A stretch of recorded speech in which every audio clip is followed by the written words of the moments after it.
The TCU Horned Frogs are getting ready to take on their old Southwest Conference rivals, the Texas A&M Aggies. Two schools from deep in Texas that have long been at the heart of college football. These teams played every year from 1924 to 95 and included the game's best from All-Americans to legends. Davey O'Brien and Slingin' Sammy Baugh, John David Crow, and of course college games, name of names, Coach Paul Bear Bryant. Over 50,000 fans have gathered here at the Astrodome, some painted purple, with a renewal of this old Southwest Conference rivalry. Texas A&M and TCU, as we see the Horned Frogs about ready to take the field here at the Houston Astrodome. Hi, everybody, and welcome to the GalleryFurniture.com Bowl, where Texas A&M Aggies come into this football game at 7-4, the Horned Frogs at 6-5. Hi, everybody, welcome. Mark Malone, along with my broadcast partner, John Cooper. Glad you could join us here. And despite losing their final 3 ball games of the regular season, Coach, and having a 2-8 record in bowl games under R.C. Slocum, the Aggies are favored, but they got a little scared this week. Their 26-year-old quarterback, Mark Ferris, got a hold of some bad food, had food poisoning, missed some practice time, but he is ready to go. He'll start today. I talked to him last night, Mark. He's healthy. He's anxious to play in this ball game. You know, some people feel like he hadn't had a very good year, but he's completing 58% of his passes. In spite of the fact they've had a lot of injuries, they have not completed a pass to the tight end so far this year. He's only the second quarterback in school history to have consecutive 2,000-yard seasons passing the football. But if he's going to have any success today, they're going to have to run it. That means Derek Farmer. He is only the 7th freshman running back in school history to go over the 500-yard mark. TCU says they got to stop A&M's running game. R.C. Slocum says that A&M is going to try to run the football. They're going to do it with Derek Farmer, a true freshman running back. A slasher with a little bit of power. TCU, though, don't forget them. They won their final 2 ball games of the season to get here to the GalleryFurniture.com Bowl, beating number 17 ranked Louisville, who were the Conference USA champions, and then Southern Miss on the road. Their fiery head coach, Gary Patterson, addresses his team. Big plays made by big people. Magic. Hey, the bottom line is you did a lot to get here. There's a whole bunch of people that are not. Make sure you take care of your business. Let's go about it. Let's do it. And do it frog style. All right. There are the Horned Frogs, ready to go for Gary Patterson, the guy that'll carry the load. Quarterback Casey Printers averaged nearly 290 yards over the past 4 ball games. Back after this. Of the 2001 GalleryFurniture.com Bowl is presented by GalleryFurniture.com, the finest, fastest, most affordable store in the world. And in part by 1-800-COLLECT. Save a buck or two. Welcome back to the Houston Astrodome, GalleryFurniture.com Bowl. TCU and Texas A&M. Mark Malone, along with my broadcast partner, Coach John Cooper. Rob Stone is down on the football field. Casey Printers is a guy that is a big-time quarterback, but he's found a big-time target.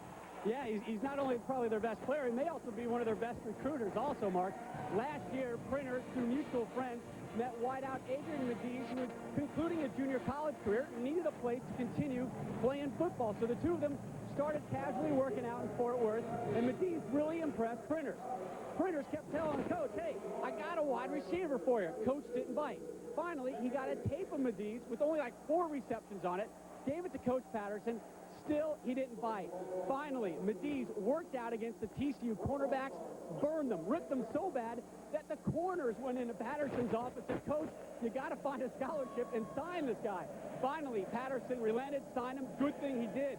He now is their leading receiver and comes into today's game, Mark, with 4 straight 100-plus yard receiving games. Of course, he'll be matched up a great deal of the day with quarterback Sammy Davis for Texas A&M as we look at Gary Patterson. Of course, he took over the bowl game last year, and this is his first full season as TCU head coach. And there's R.C. Slocum, 13th season here at Texas A&M, a tremendous record. The only downfall, that 2-8 record in bowl games. TCU won the toss. They have deferred. A&M will receive. Terrence Thomas takes the ball and is tackled around the 25-yard line.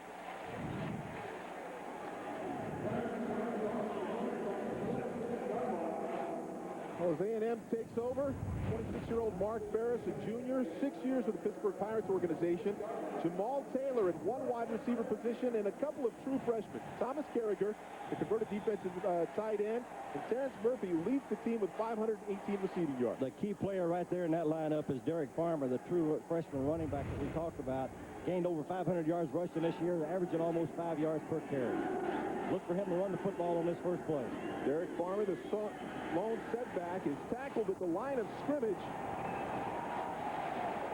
-1 yard on the carry. As we take a look at the rest of the offensive and defensive lines, A&M fields 4 first-time starters, including freshman sensation Jamie Hightower at left tackle. And Seth McKinney, the second-team All-American center, academic All-American. He only needs 5 hours to graduate, Mark. Very intelligent football player. Up front for those Horned Frogs, Chad McCarty, a fifth-year senior at left defensive end, anchors a line that is accounted for 24 tackles for loss. That first play, -1 for the Aggies.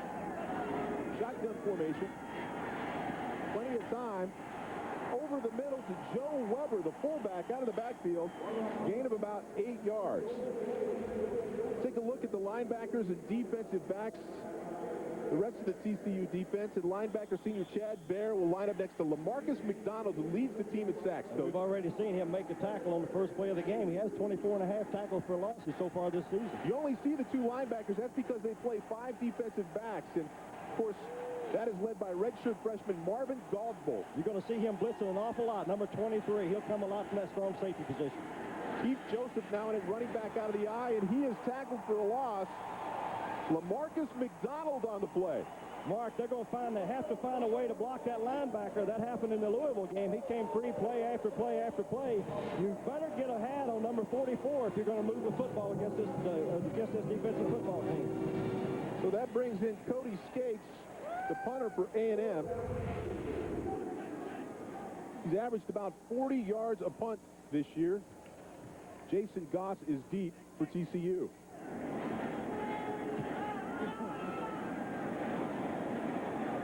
It's a nice punt. Good hang time. Goss takes it at about the 22-yard line. Is hit, breaks a couple of tackles, brought down around the 26. Wes Bodovich makes the play. Let's take a look at the TCU lineup. Casey Printers will lead the Horse Frogs. A double threat to throw and run the option. He must play well for TCU to win. The skill positions, Ricky Madison, the featured back, LaTerrence Dunbar, and Adrian Medis have combined for over 1,300 yards and 8 touchdowns. But the wild card here, Coach, could be the tight end. The big tight end, originally signed with Texas A&M out of high school, transferred to TCU. He's played quarterback. He's played wide receiver. He could be the key player on the TCU football team. And we have an injury on the field right now. Jonte Buell, defensive back, is down and being attended to by the Texas A&M medical staff. Good time now for us to take a break. No score here at the Astrodome. TCU and Texas A&M. Back after this. Richard.com Bowl, TCU and Texas A&M scoreless. That's Jonte Buell, Texas A&M defensive back, who was hurt on the punt return. We'll see that right here. You can see non-contact, it looks like. It's his left knee that they're working on the sideline right now. Mark, that can happen sometimes on AstroTurf. We were on the field before the ball game. Even though this is a new turf, these players have not played many games on AstroTurf, and it's going to take them a while to make the adjustment. So we hear more on Jonte Buell's injury. We'll pass it along. A nice punt by Cody Skates the first time out. He had a punt blocked against Texas, so he got a 45-yard punt to open the ball game. So KC Printers takes over out of the I formation. Reggie Holtz and Ricky Madison with the tailback. They come out throwing right away to Adrian Medis. As we take a look at the offensive line for TCU. Gludd, Barrick at the tackles, Augenbaugh at right guard, and Powell at center. Watch that left guard, Victor Payne, number 78. He's the only senior on this offensive football team. He's a first-team Conference USA all-conference team. They'll have their hands 800 pounds. They're going to have their hands full with that Aggies front three. Peroni, Warren, and in left defensive end, Rocky Bernard. As we look at the slot right formation, 8 yards on the first down play, 2nd and 2. Reggie Holtz gets the carry. Makes his way out to about the 40-yard line.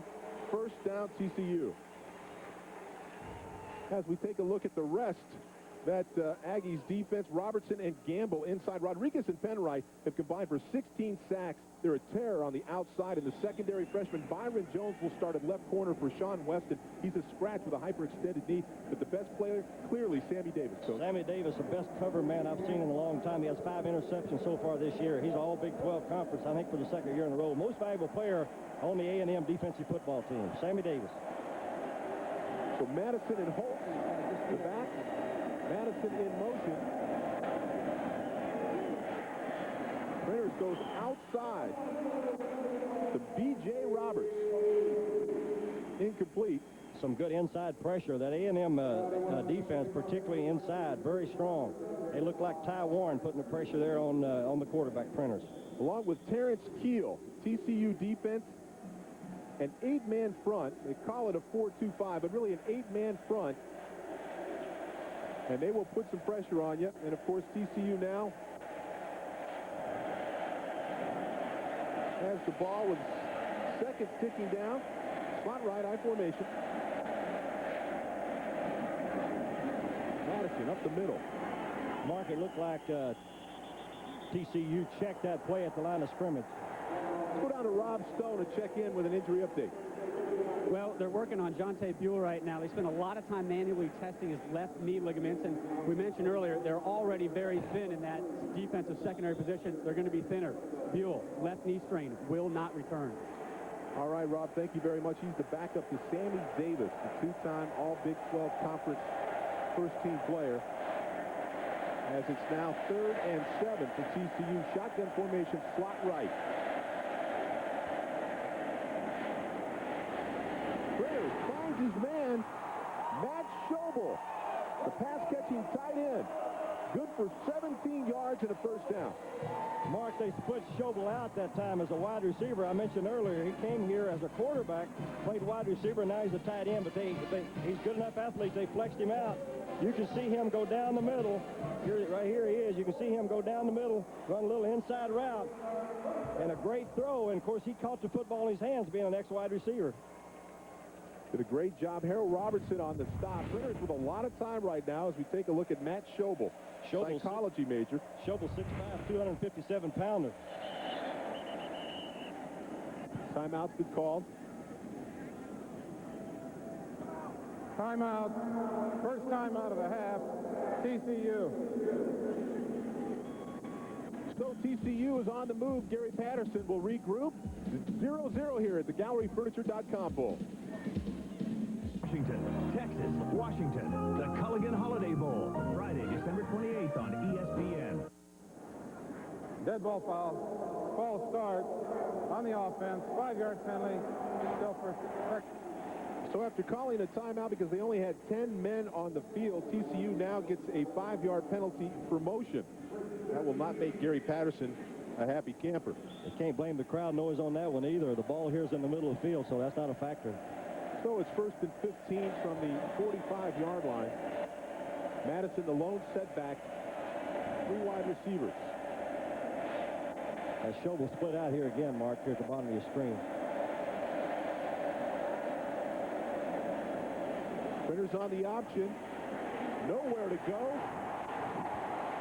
Rod Penwright with the play. Pushes him out of bounds for about a loss of 2 yards. This is the way you play the option. You have a man assigned to the quarterback. I mentioned earlier, I would jump him right now and make him pitch a football, but that's a great play. They string it out into the boundary, and you can see that Aggie pursuit down the line of scrimmage right there. Penwright, the outside linebacker, number 43, 6'2", 240-pound junior out of Aldine, Texas, made a great play. Leads the team with 10.5 sacks. He's a big play man. So 2nd down now and 17.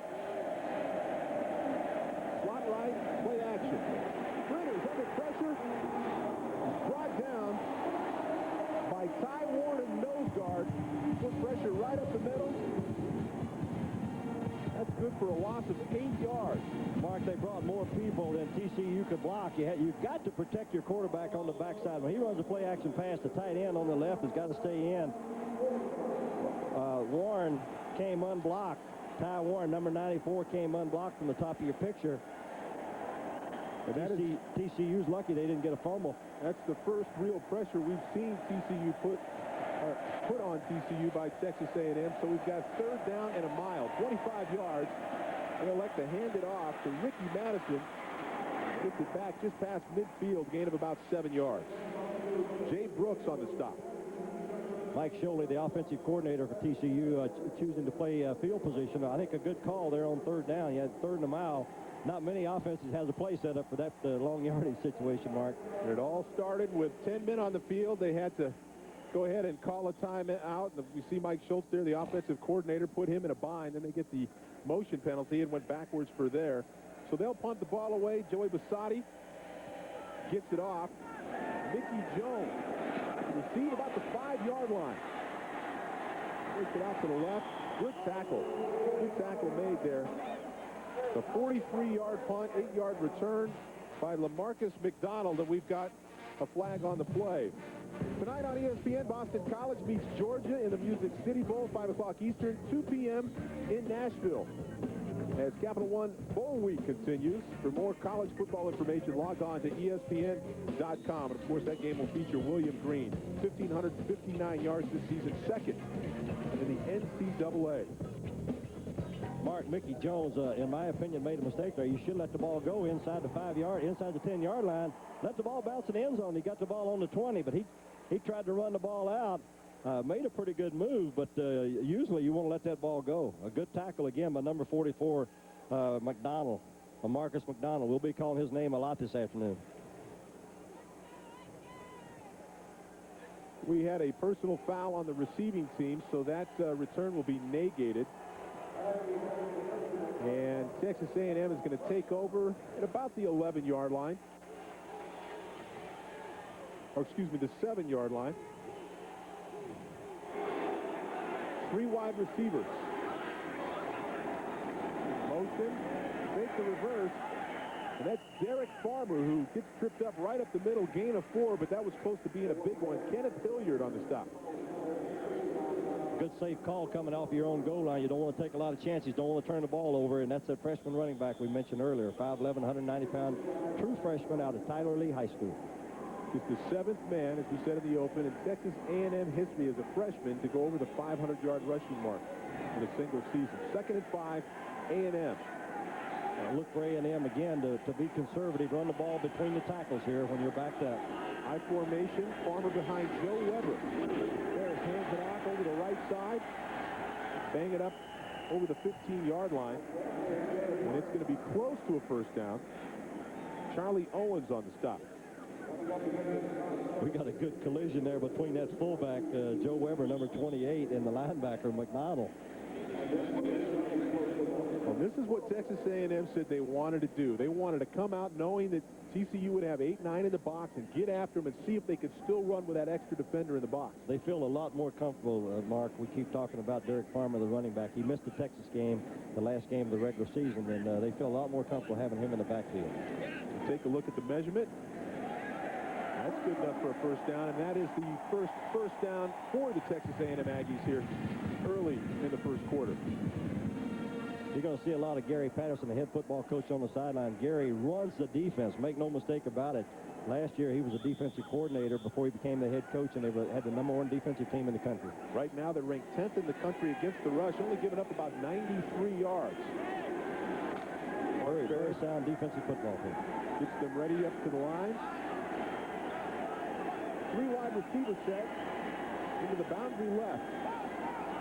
Motion. After a fake reverse, we get the reverse. Tackle made by LaMarcus McDonald on Dwayne Goins.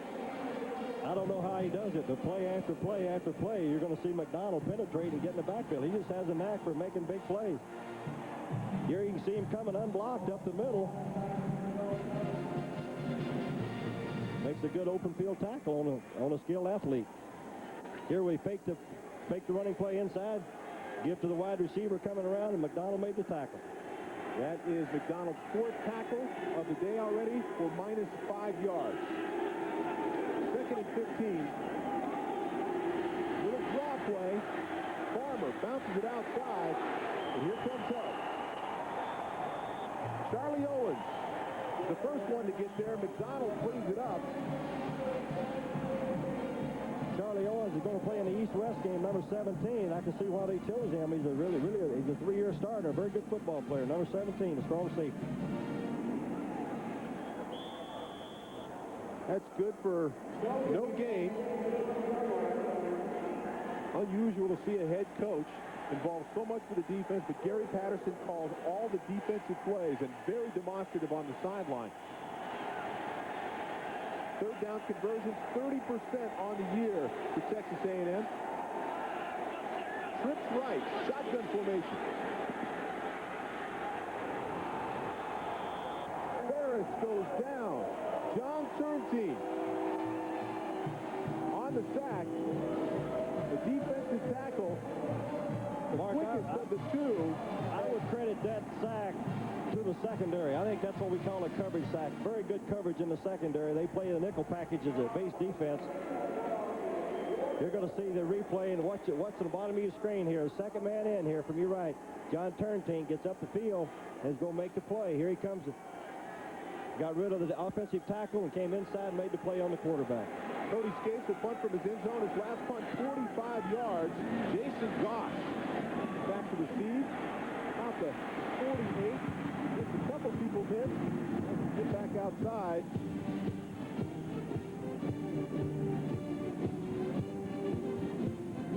Harold Robertson on the stop. 41 yards, a yard on the return. And very little here gets between this rivalry that dates back to 1897. AM versus TCU in 1956. It rained, then it hailed, then came the tornado, and at one point winds were clocked at 90 miles per hour. No one could hear signals because of the hail bouncing off their helmets, said one player. It is forever known simply as the Hurricane game. A&M won that one, 7-6. And nice illustration there, Coach. The way these defenses are playing, starting off this ballgame, we may see the same kind of score here, Mark. Here we go. Printers finds it in traffic to number 13, Adrian Medis. 10 yards on the play. They've got a penalty. I didn't see the movement. It might be movement on the offensive line, but we'll have to wait and see.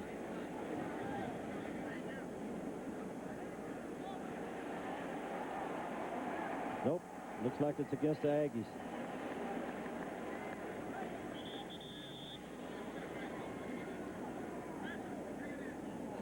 Today's referee, James Fogeltans, from the Pac-10 officiating crew. Try to sort this out. Mark, this is a good crew. I've had a chance to watch this crew work some of the Pac-10 games. This is a good officiating crew. So there's been a call here for a measurement. And there was a flag trying to determine whether to accept and decline it. They're going to come up about a foot short. Now, they'll decline that penalty. It was on A&M. I think A&M was offside, so obviously they gained 10 yards on the play. They will decline the penalty. That's going to make it second and about a foot then. Good time here, Mark. The ex-quarterback, good time to go for the bomb here, isn't it? Got a waist down, so to speak. I wouldn't be surprised to see them put the ball up here. Go deep. Try to get a big play. Well, the big play receiver in this offense, Adrian Medis. 2nd and 1. 4:50 left here in the first quarter. We got a slot right formation. Actually, it's trips right. Single back, Ricky Madison. Silvo in motion. Madison with a handoff. Bounces outside, picks up the first down. Terrence Keel with a tackle.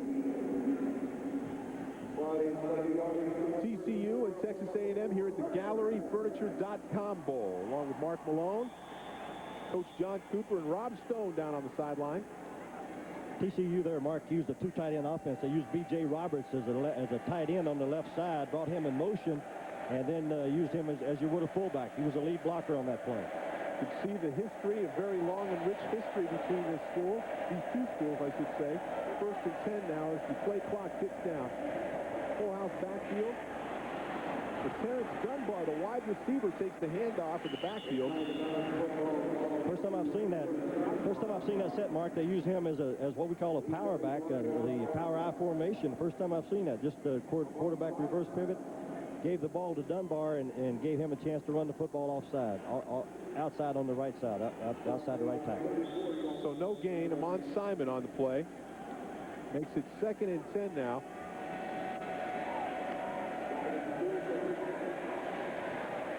For TCU, the second drive in a row that they've moved the ball. They got themselves in trouble with a sack at the penalty on their initial drive. Printers, play action pass, plenty of time, looking deep, and it is intercepted. A&M takes it all the way back past midfield. Byron Jones, the true freshman, comes up with a big play, a 60-yard return on the interception. Jones filling in for Sean Weston, who was the original starter, a scratch with a hyperextended knee, and the true freshman comes up big. Mark, you're going to see, as we replay this, you're going to see that TCU kept the tight end in on the backside, had plenty of protection, but this is a great play by the backside corner. He got his depth, number 11, a true freshman. That's what we call the old tip drill. Us defensive secondary coaches. Ball batted up in the air, and Byron Jones made the biggest play of his college career so far. He's a true freshman out of Bay City, Texas. But D certainly didn't get up tight enough on Davis to affect him, and the ball was hung in the air. Great job there by Davis to tip the ball, and of course the true freshman with a 60-yard return. So, A&M's ball now, 35-yard line, 1st and 10. Ferris, play action, he's going to go deep, and he's got a man open. But a flag is on the play. Jamar Taylor, the transfer from Notre Dame, the intended receiver. I didn't see contact on that play, Mark. As we see a replay, we may see some contact while the ball's in the air. Well, Gary Patterson not happy right here. Double move was made, and there was contact on the play downfield. I'm not sure that was a catchable pass. You can make contact as long as the ball's not in the air. Automatic first down. So an automatic first down. You see the penalties. TCU averaging just a little over 10 penalties a game. Been a point of consternation for Gary Patterson and his football team.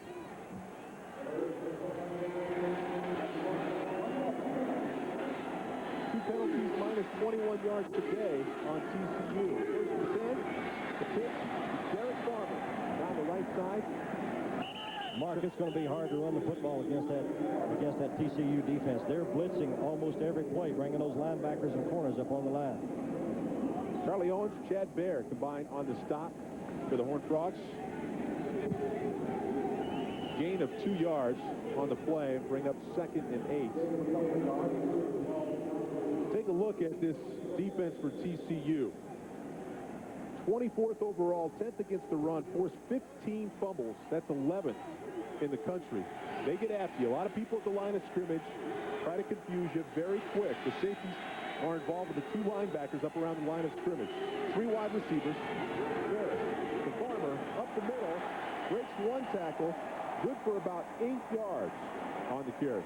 I can see why they like that freshman running back, number 1, Derek Farmer, out of Tyler Lee High School. Got a lot of good moves. Gained over 500 yards rushing. As we watch the replay, watch Farmer. Ball was designed to go inside. He bounced it outside. Makes a couple guys missing at the line of scrimmage. Picked up some valuable yardage here close to the goal line. 3rd and short. Offensive coordinator Dino Baber said, listen, they've got more people in the box than we can block. Farmer has to make somebody miss, and he did there. Full house backfield. 3rd and 1 motion. Ball handed off to Joe Weber. And he'll pick up the first down from Texas A&M inside the 10-yard line. Gain of 7 on the play. You're talking about coming off the football. Watch Seth McKinney, number 77, the center, the second-team All-American center, a finalist for the Remington Award, and the right guard, number 51, Taylor Whitney, 6'4", 305-pound junior, did a nice job coming off the ball. A&M bigger, stronger, more physical than TCU. You're going to see him run right at him, either that or play action pass here on the goal line. 1st and goal.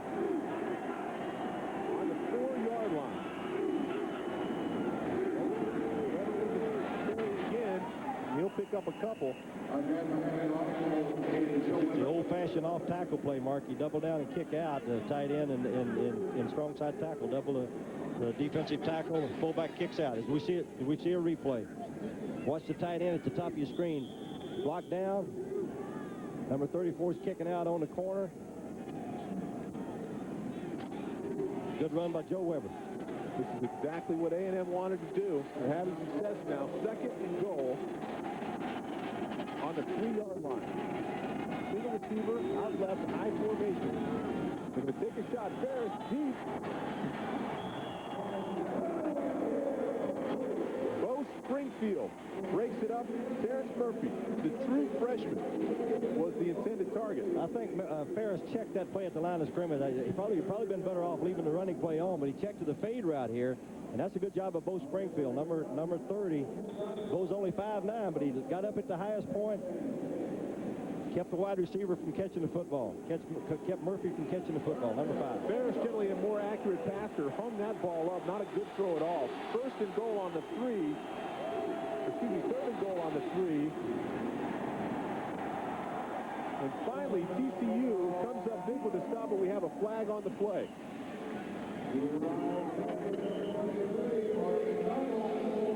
A&M trying to run the option themselves with the quarterback keeping the football. They made Ferris keep the ball. TCU offside, Mark. Well, that's why that play works down there defensively. Patterson again trying to talk up his defense as Ferris tries to get the Aggies. On the defense. Repeat 3rd down, half the distance to the goal.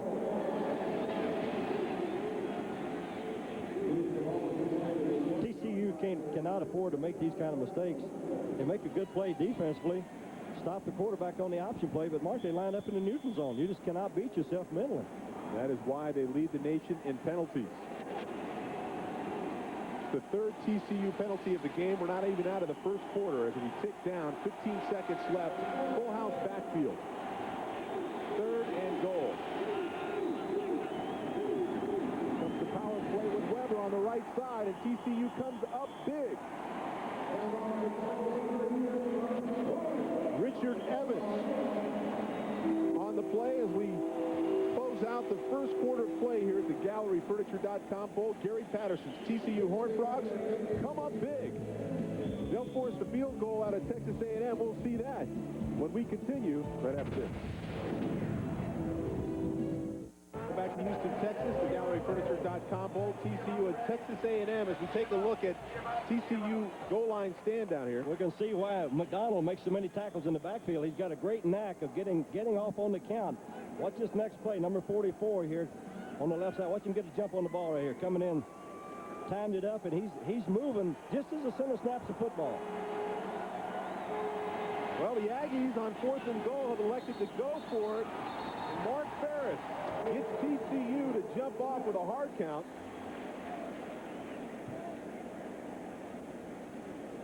That time they tried to anticipate the count, and they jumped offside. That penalty's not going to hurt them that much. It's half the distance to the goal. Contact offside on the defense. Half the distance to the goal. Turn sign. The quicker the 2 defensive tackles, the man who jumped and called for the offside, half the distance to the goal line. So we've got 4th and goal just inside the 1-yard line now. And again, the Aggies going to go for it here. And Mark, when you say the quick, he is quick. John Turntime, number 49. He's 6'1", 267-pound junior. About as quick as any defensive lineman I've seen. We talked about how McDonald was tying it up. Ferris now changing up his count, drawing the offsides. They hand it off. Keith Joseph, the ball carrier, and TCU comes up big. Richard Evans, Kenneth Hilliard combine on the stop.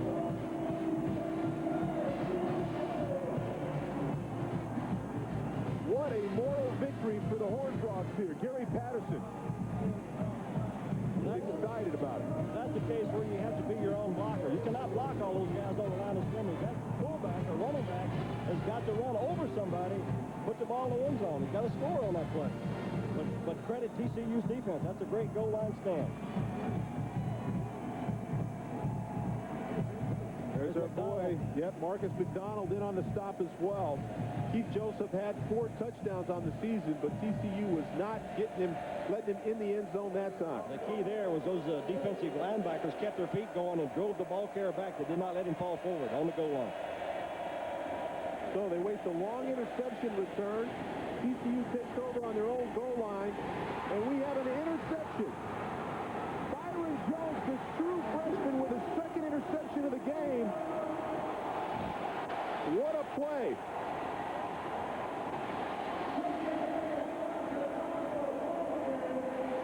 You're going to see a true freshman make his second great play at this ballgame here, number 11. He's playing because Sean Weston is out of this game, but watch him plant his feet and break on the football here. Caught the ball at its highest point and became a ball carrier after he caught the football. Well, there is little doubt that KC Printers was going after the true freshman, Byron Jones, but right now, 2 interceptions, one a 60-yard return. This one, they put down inside the 1-yard line. So it's first and goal for A&M. And this TCU defense has got to be tired. Full house backfield. Ferris takes it himself. Waiting for a call. Yeah, it's a touchdown. A&M says it's a touchdown. The officials say it's a touchdown.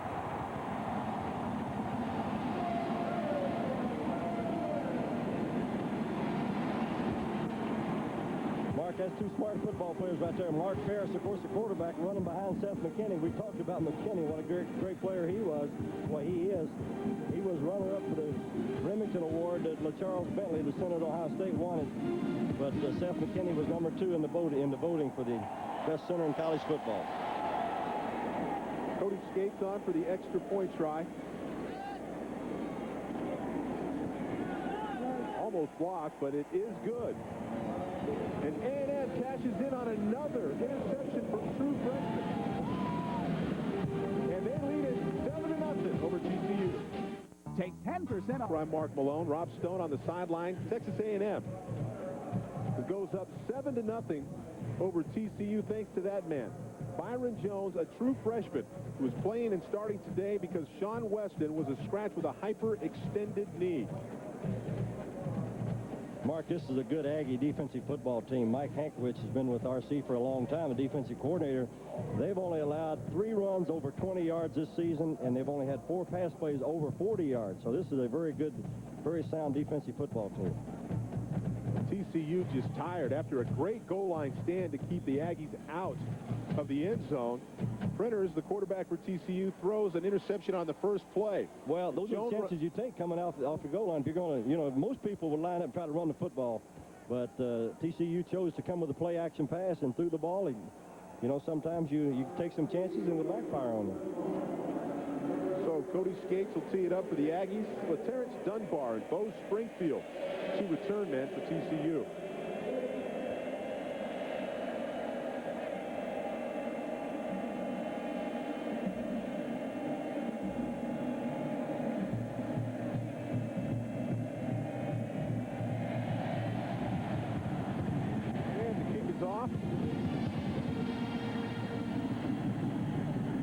Number 3 with the turn, breaks the tackle, spins out of another one.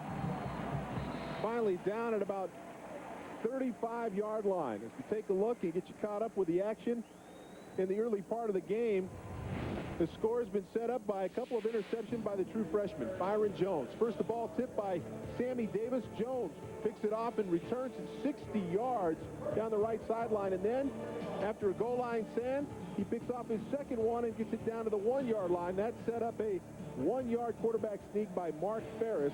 Only took 2 seconds on that drive, and A&M leads 7-0. So Printers with a slot left. He's had his last 2 passes intercepted. Ends it off on a quick dive to the fullback, Reggie Holtz. It's going to be tough to run the football inside, Mark, against that A&M odd look. You got the nose guard. A lot of people in college football now are playing the 4-3, but the Aggies play what we call the 50 defense, or the odd defense. Ty Warren is going to be playing on the center's nose. He's 6'4", 295-pounder. He, along with Evan Peroni and Rocky Bernard, are real anchor points in the defensive front. You can see they rank 10th nationally, only allowing 294 yards, 19 points a game. 2nd and 8. Printers back to pass. Goes outside to Dunbar, just off his fingertips. Chris Rodriguez put good pressure on Casey Printers that time. Good pressure from the outside linebacker. Sammy Davis on coverage. And really, this kid has really, Printers, turned this football team around the last 4 games, averaging about 290 yards per game. He threw 50 times at East Carolina University game in the second half. For over 300 yards. Pretty good hash. So he is certainly capable if we have a 3rd and 8 situation. High formation, speed option to the left. Take away the pitch. Printers turns it up for a gain of about 3 yards. Lennis Smith on the stop. They made the quarterback keep the play. That was a counter option that's been so effective for TCU's offense. But a good job of the Aggie defense. That'll force a TCU punt. Joey Bassotti. Better look out for Jay Brooks here, number 21. He's very good at blocking kicks. He's blocked 5 kicks so far this year. Jay Brooks and number 21 and number 48, Terrace Keel, are the 2 players that will be coming after the punter. Mickey Jones back to receive. This is a good punt. Drives him back inside the 10. He elects to field it. Bad decision. Dunbar with a tackle inside the 5-yard line. So A&M will take over inside their own 5, leading 7-0. Behind this door is the finest, fastest, and most affordable furniture store in the world. That's right, www.galleryfurniture.com. It's the world's furniture store in your... ESPN's exclusive presentation of the 2001 GalleryFurniture.com Bowl is brought to you by Capital One, proud sponsor of the Capital One Florida Citrus Bowl on January 1st. And by Circuit City. We know how you feel. That's why we're here. Circuit City. We're with you. Texas A&M, TCU, the Aggies with the football. They don't get the luxury of good field position this time off of an interception, although they'd lead 7-0. The Aggies will go 1st and 10, about the 6-yard line. Under 13 minutes left to play here in the first half.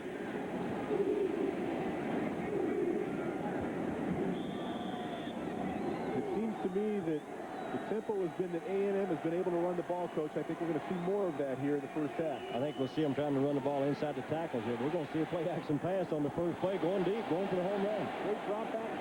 Terrence Murphy, the freshman, is the intended target. Goss on the play. The reason the Aggies are starting inside their own 10-yard line, well, has to do with a bad punt decision.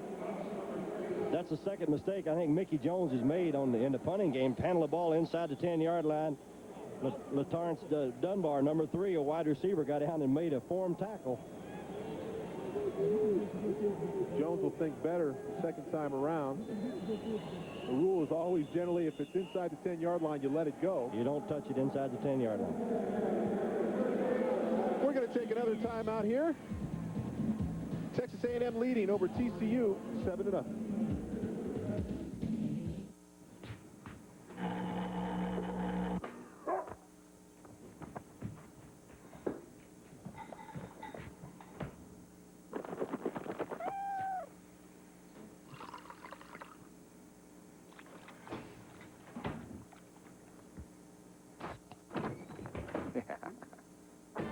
Calling a few pals? Grab a Miller Lite. It's Miller time. Hey, guys. Hanging out? I'll hang out. Remember that feeling of having to stay inside the lines? It's sort of like communicating on the internet today. Now imagine an internet service that lets you fully express yourself. Break the boundaries with AT&T WorldNet Service Plus. After all, why just send a typeface when you can send your face with video email? And with the most reliable connections, our instant messaging and chat will keep you connected.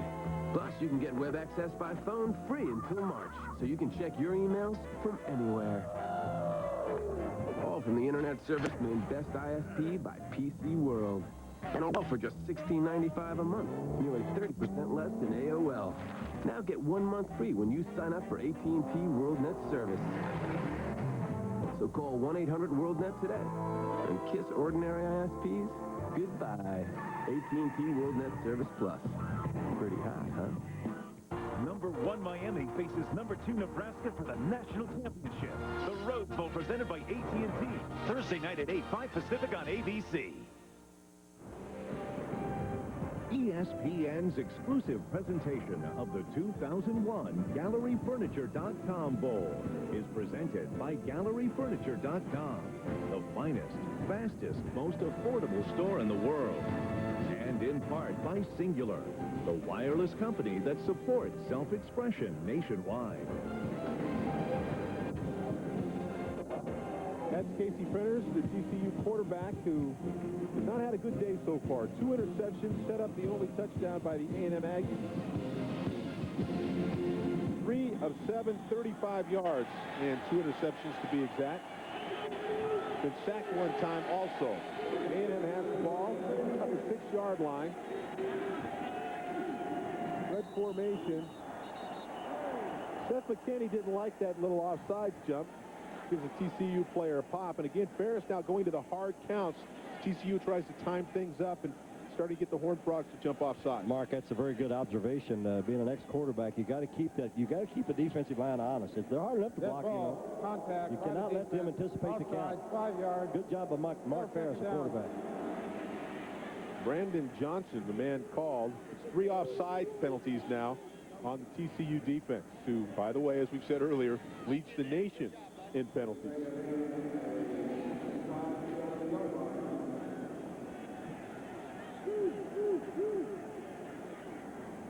So, 2nd down and 5. 3 wide receivers. Offset eye. Ferris. The quick draw to Derek Farmer. I think he's up around a 1st down marker. Normally, when you see these split backs like this in the backfield, you're going to see a draw play. That's a good call coming off the goal line. Quarterback comes back like he's going to throw the football, gave the ball to Farmer, and Farmer, as we mentioned earlier, is what we call a cut-and-slash type runner, a north-south type football player. Great high school football player here in the state of Texas, so that's a 1st down. Turn time, McDonald, the 2 Horned Frogs in on the play. Brings Farmer down. That's good for a 1st down. So A&M gets a little breathing room now. Out over the 15-yard line to the 16. High formation.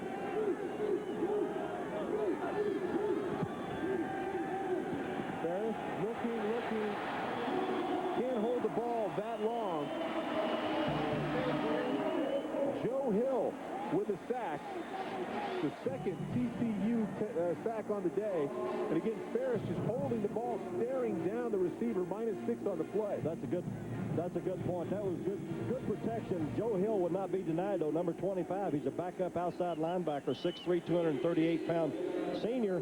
That really put pressure on the quarterback. Good coverage in the secondary, though, by the left cornerback. That's 2 times we've seen A&M try to go for the bomb coming off the goal line.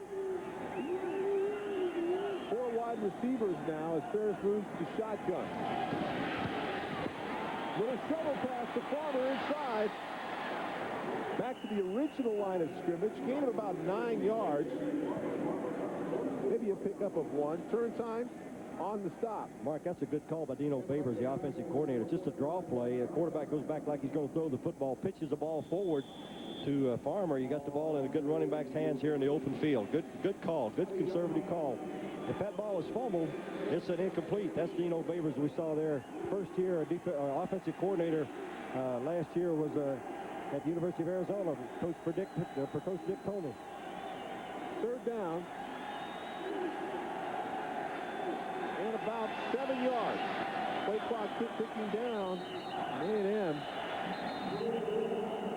could be one of 2 penalties here. Either delay of game or illegal motion. Jamie Hightower was moving the left tackle.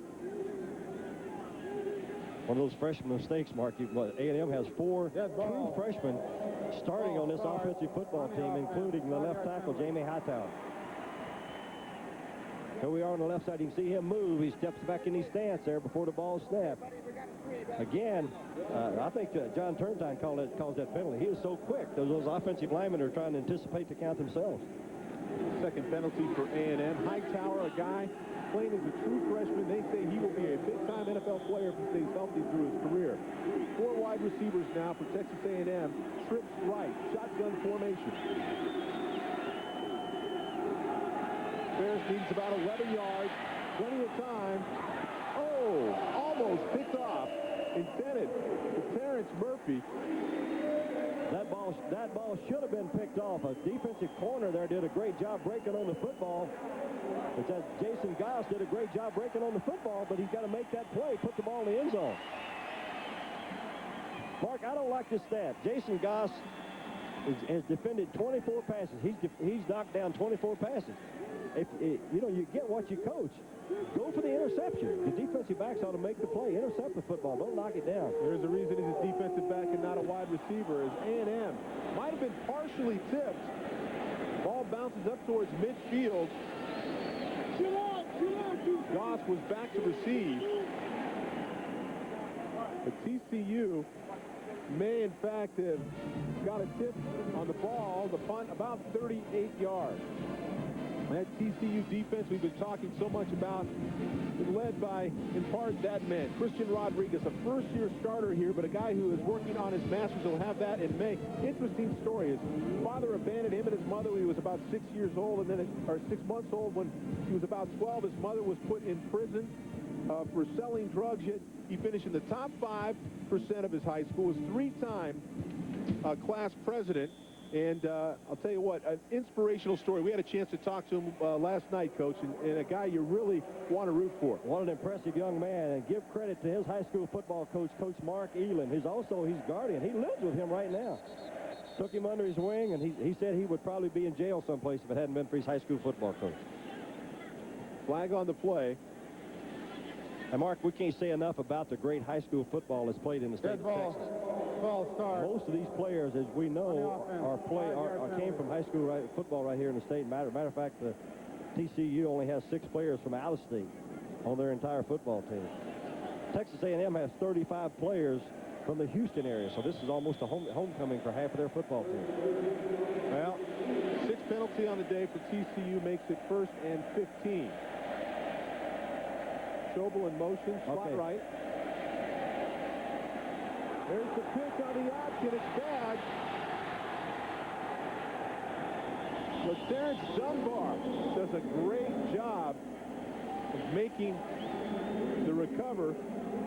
Christian Rodriguez in on the play. That's a loss of 20 yards for TCU. And, Coach, is back to what you were talking about. You got to take Printers away and hit him in the mouth when he runs the option. That's exactly what R.C. Slocum said they were going to do. They're going to try to make him handle the football. You can see here they slow play, what we call slow play. They hit the quarterback, make him pitch the ball. Rodriguez, as we talked about earlier, made a great play. TCU was very fortunate to get back on that ball. Nothing going well now. 2nd and 34 now for the Horned Frogs. Little draw play. Ricky Madison takes it out to the right side. Let's go down to Rob Stone with more on Christian Rodriguez. Well, Mark, with Mark Elam, who took it Christian when he was entering his junior year in high school, and since then you've been his legal guardian. And when you brought Christian in, it wasn't my way or the highway. You told him it's my way or my way. How did he respond to that? Oh, real well. You know, Christian had been bounced around a little bit and just needed a place to call home, and we want to give him that. I want to be sure he knew it was a commitment from us and him, too. So he took it like that and never gave a bit of trouble to us, and we're proud of him. He might as well be your son right now, right? Well, I think of him that way. It's just, I'm just proud to see him the last 5 or 6 years and see what he's done. I'm real proud of what he's accomplished. Hey, guys, we were watching that last play on the Jumbotron. Rodriguez, big pop. Coach is cheering for him hard. As well he should, Rob. Thank you very much. On 3rd and 27, Printers again having trouble. Marcus Jasmine in on the play. And that'll bring up a 4th down for the Horned Frogs. One other thing we might add about Rodriguez is he's already graduated. Going to get his master's degree. Even though he's of age, when he gets the time off from school, he goes back and spends it at home with Mark Elam. He calls that home now. Saudis had 2 punts. His last one, 52 yards. This one end over end, takes a good bounce. Mickey Jones picks it up, just a couple of yards before he's brought down around the 30-yard line. So TCU will try to regroup. The Aggies take over. It's 7-0 Texas A&M. Star running backs William Green and the Eagles take on David Green and Georgia. Boston College, Georgia, the Music City Bowl. 5 o'clock today on ESPN. Aerated Christie.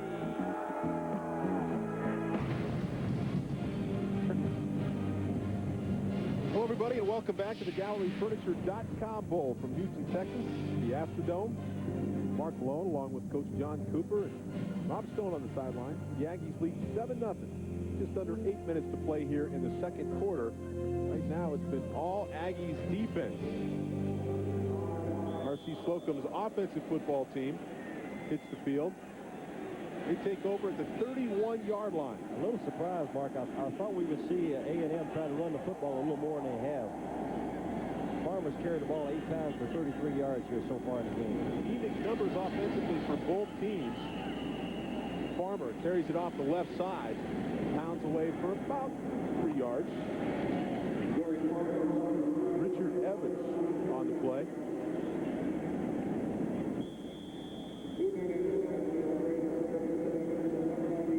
And if this continues, this trend continues, Coach, of A&M banging away at this TCU defense, because it's small, it's built on speed, they're going to wear the Horned Frogs down.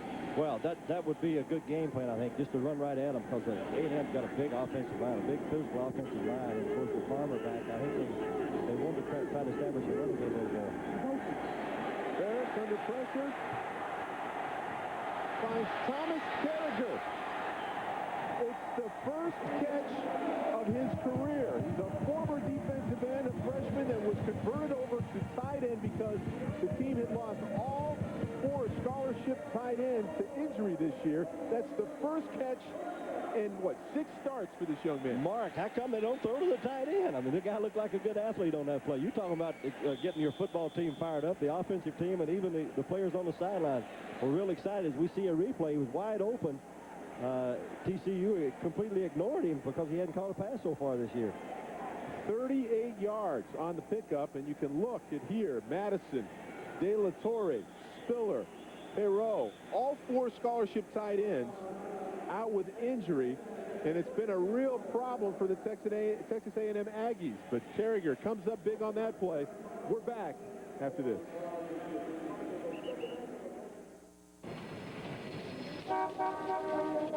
Whoever said small business human resources was easy? You've got your payroll taxes, your benefits administration. Welcome back to Houston, Texas, the GalleryFurniture.com Bowl. That is Charlie Owens, the TCU weak side safety who got the Horned Frogs back in the game with the second longest fumble return in TCU history. 89 yards, that's the longest in 42 years. Farmer drops the pitch from Ferris, pops right in Owens' hands. He avoids the tackle, and he's off to the races, and we have ourselves a ball game now. TCU, Texas A&M knotted at 7.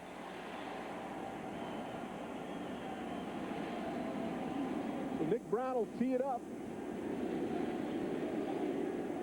Mickey Jones, Terrence Thomas, the 2 return men for Texas A&M.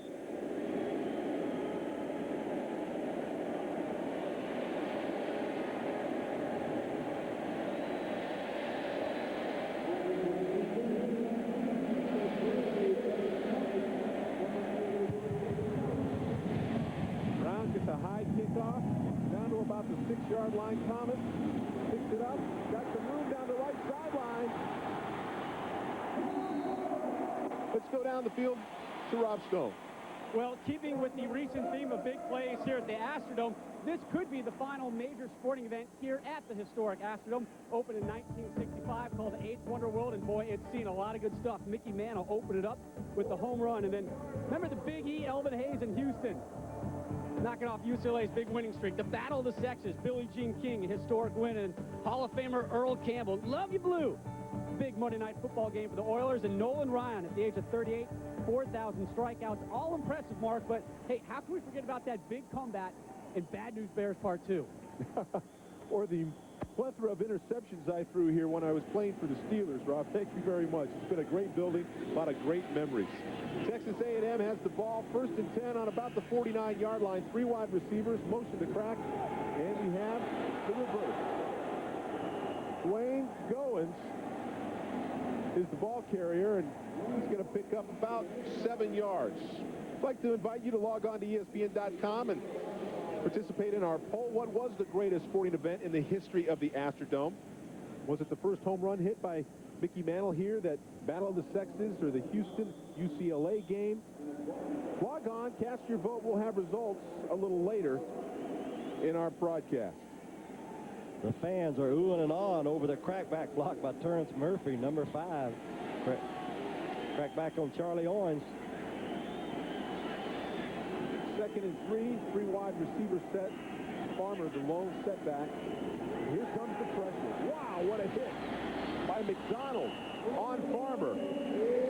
Wow. And speaking of hits, let's go back and take a look at that crackback play, Coach. Crackback here at the bottom of your screen. Number 5 is going to come back and crack back and make the block. Look out. He's trying to get even. Owen just made the big play, picking up the fumble and returning it for a touchdown.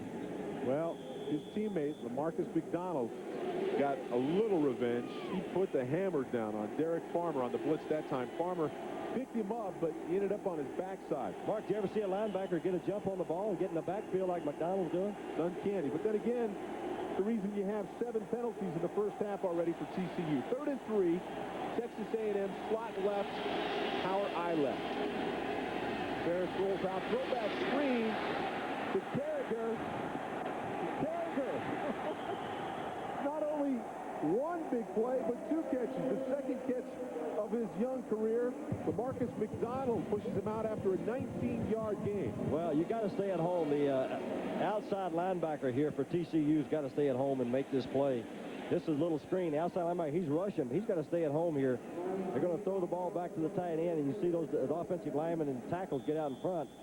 We even saw the McKinney getting out there, the center, making a good block, number 77. Well, clearly TCU hadn't seen Carragher catch a ball on all his starts, so they've left him alone, and R.C. Slocum has used that to his advantage. He's got 2 catches for 57 yards. Have to make a halftime adjustment and start accounting for the tight end. So TCU hands the ball, or excuse me, A&M hands the ball off to Keith Joseph, good for 6 yards off the left side. Kenneth Hilliard on the stop. Mark, that's the kind of offense that I thought A&M would come out and run. That was a pure I formation made famous by John McKay out of Southern California a long time ago. But good block by Joe Weber, number 28, the fullback, and what we call an isolation play. Double down, and the fullback isolates on the linebacker. Straight ahead, north-south type football.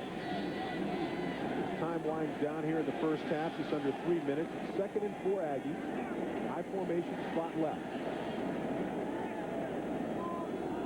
Nobody left in the secondary for TCU. Everybody up around the line of scrimmage. Sheriff, back to pass, bears it down, and then completes it to Jamar Taylor, who works his way down, finally forced out of bounds just inside the 5-yard line.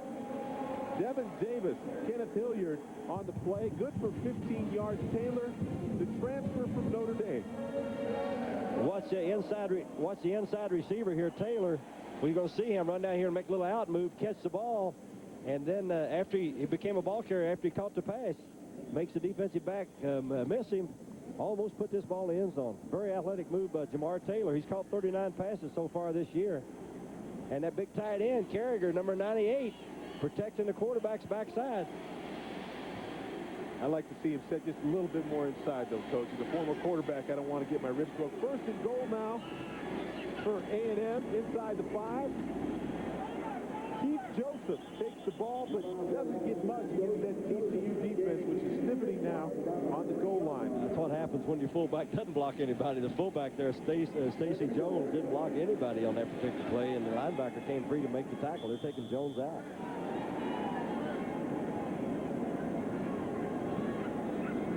Frogs have already put up one big-time goal line stand early in this football game to turn Texas A&M away. And again, their style of defense with so many people up around the line of scrimmage is conducive to goal line stand. Second and goal, motion. Joseph again, second effort. Get it down to about the 2-yard line. Chad Pugh, defensive tackle, on the stop. Wes McDonald here, number 44, the linebacker. Again, get the jump on the ball.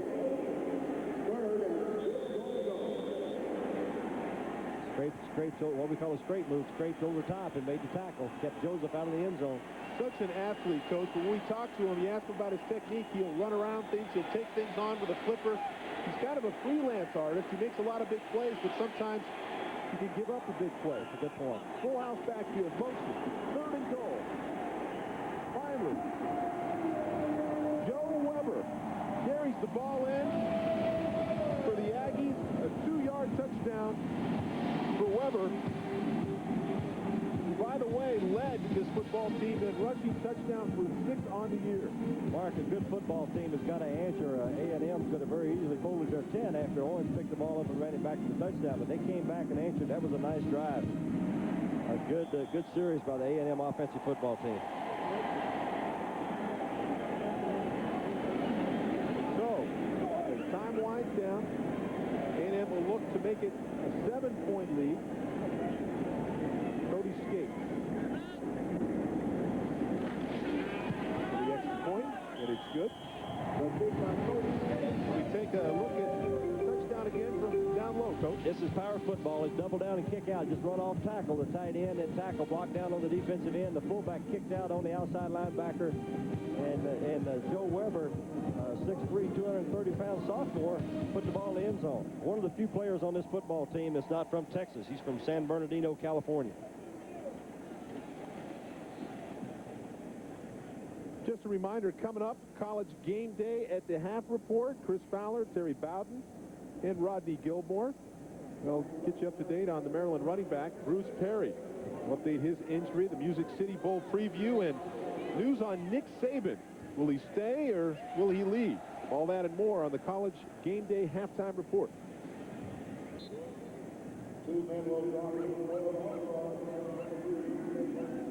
So, 1:05 left in the first half. And we'll see if TCU, Casey Printers, their big play quarterback who struggled in the first half, can muster up some points here before we go to the break. Taryn Williams, the Terrence Dunbar, back to the tee for the Horned Frogs. Skates, sends this back deep into the end zone, touchback.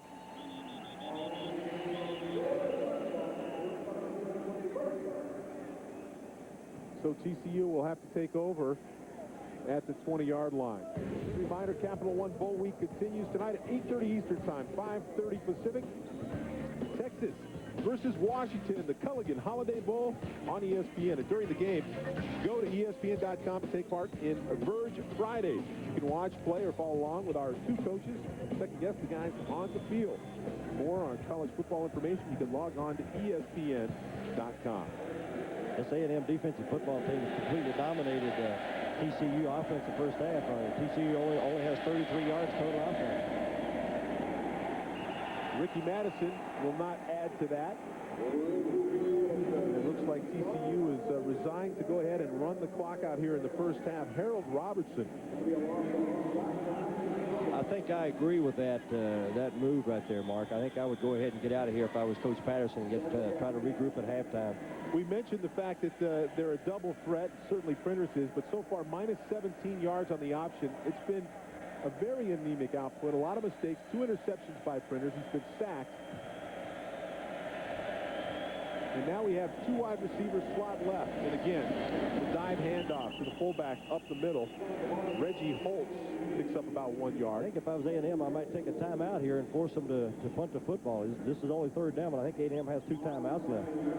They're going to let the clock run out, though. Well, they find themselves just down a touchdown.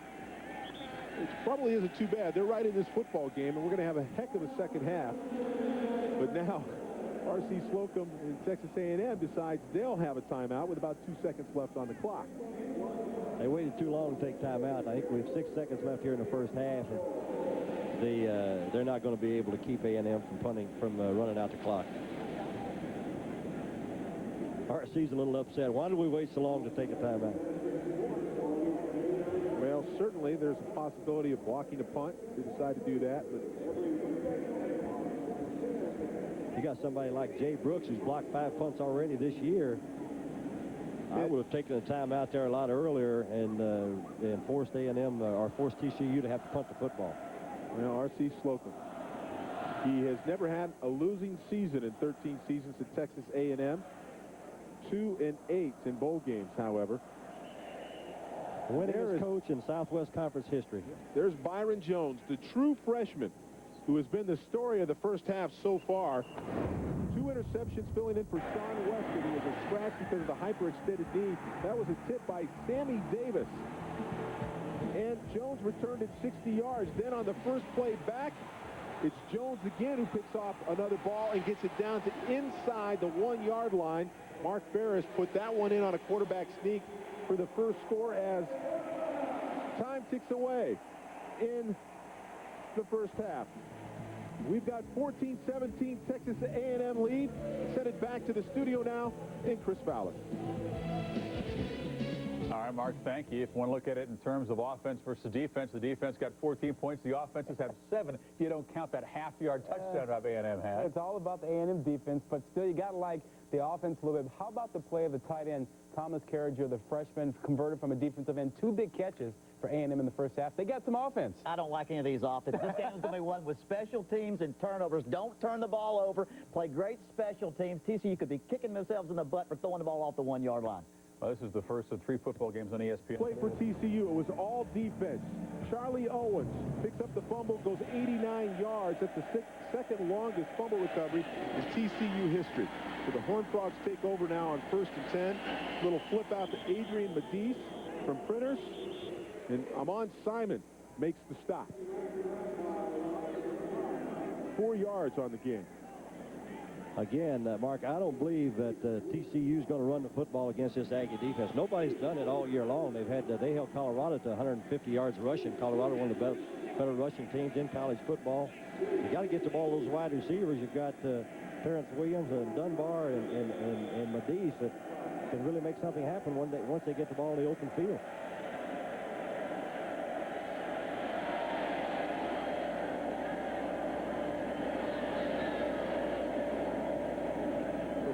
Hands the ball off. So Ricky Madison picks his way through but doesn't get much. About a yard on the gain. Amon Simon on the play. Take a look at Printers now. The last 4 games, and they needed to win their final 2 to get to the GalleryFurniture.com bowl. He averaged 290 yards per game, 8 touchdowns, 4 interceptions. Today, just a mere 39 yards, and of course, the 2 critical interceptions giving the Aggies their 14-7 lead. 3rd and 4, 3 wide receivers. Lone back, Ricky Madison.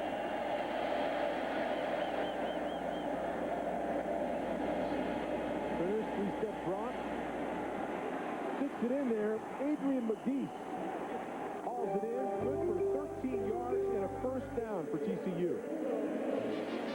Medis just ran what we call a choice route. Go down and get open. He could make like he was going deep, curl back inside, caught the ball in his hands, found the open zone, caught the ball in his hands, and got a critical first down. Strong safety Terrence Keel on the stop.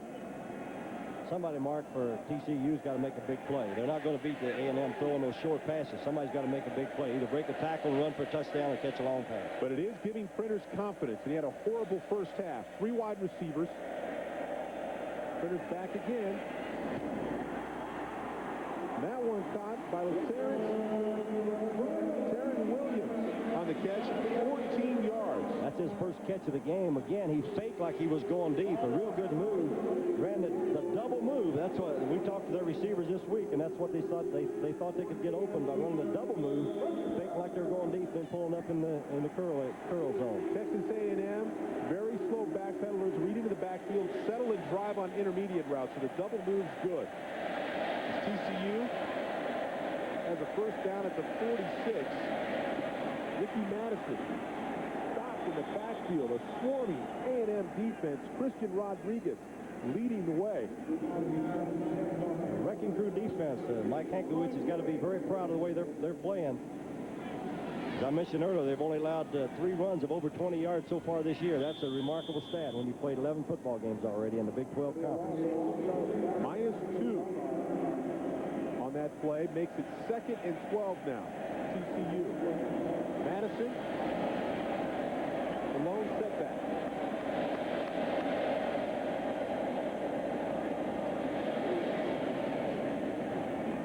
Critters on the crossing route finds Medis. Only good for about 2 yards because Wes Bodovich, who is the backup safety, strong safety, weak safety, and their nickel man, was right there and made the stop. That's a good example. We call nickel defense. You've got 5 defensive backs in the game. Bodovich, number 30, is playing the curl zone underneath coverage. Ran a little crossing route. The offensive line gave Casey time to throw the football, but that's a nice job by number 30 making the tackle. So Printers now has 3rd and 10 from the 46. They are 2 of 6 on 3rd down conversions today. Comes the rush. Blitz is on. Printers off his back foot, lays it up. Intercepted. A&M. That is the 3rd interception by Byron Jones, the true freshman. What a game he is having here today. That's just a matter right there, Mark, of Byron Jones wanting to make the play. Number 11, again, a true freshman out of Bay City. The quarterback is going to get hit here just as he delivers the ball. They're bringing the blitz. Prentice throws the ball off his back foot, didn't get much on it.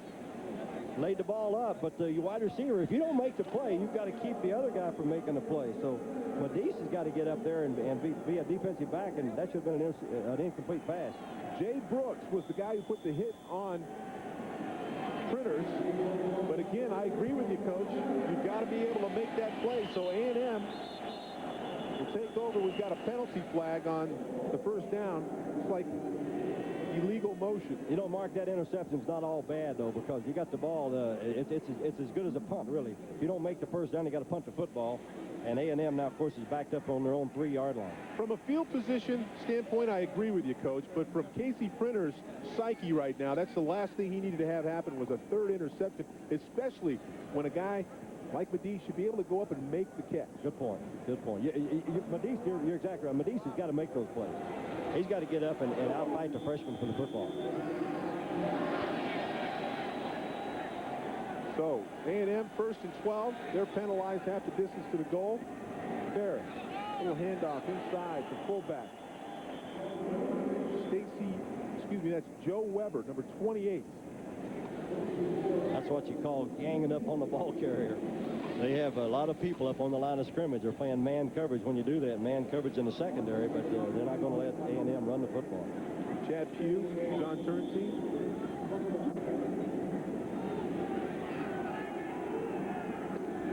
There's Medis there trying to convince his quarterback that he needs to come back to him, probably apologizing, trying to talk Printers back up. They need him to play well if they're going to have a chance here in the second half. 2nd and 11. And again, a penalty flag.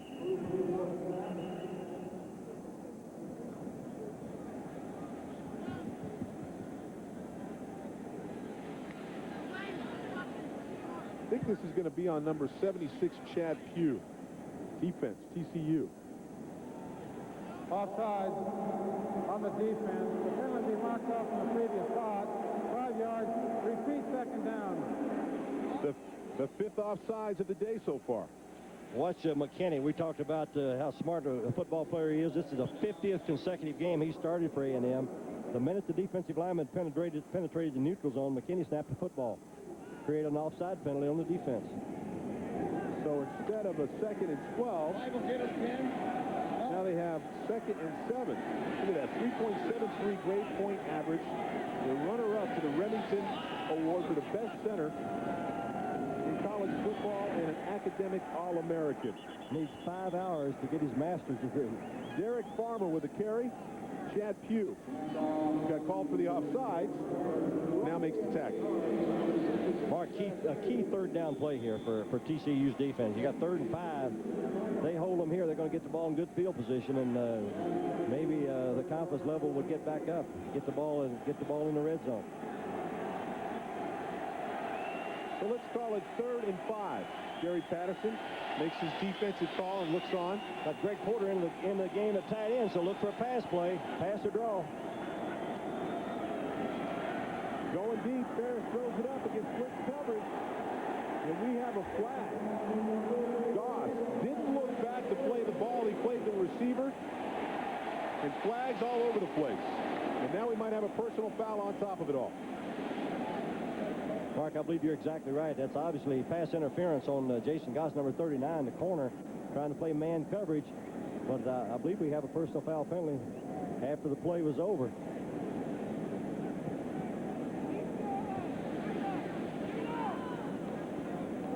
That's Goss, who will no doubt be the first part of this penalty. The officials trying to sort out exactly what the second penalty is. James Fogeltans, our referee today from a Pac-10 officiating crew.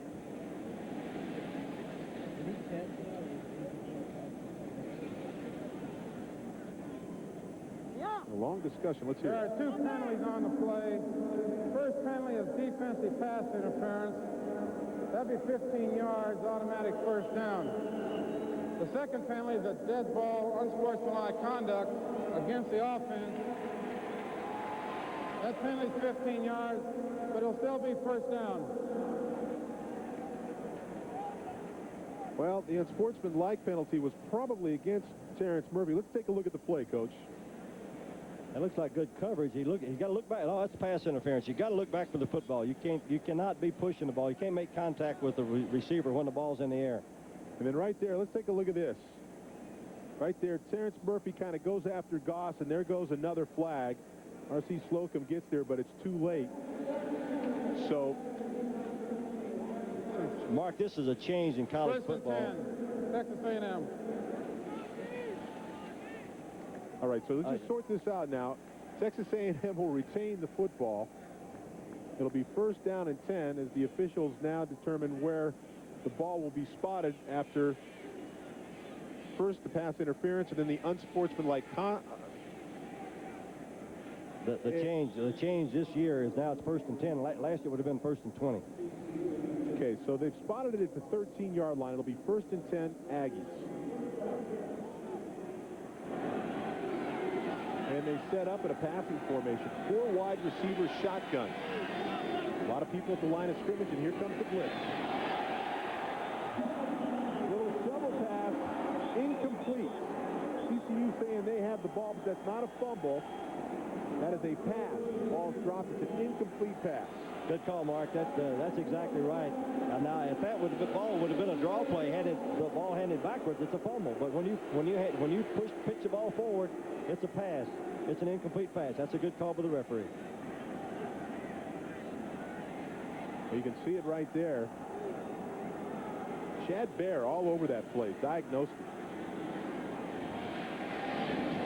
So that makes it second and 22 now.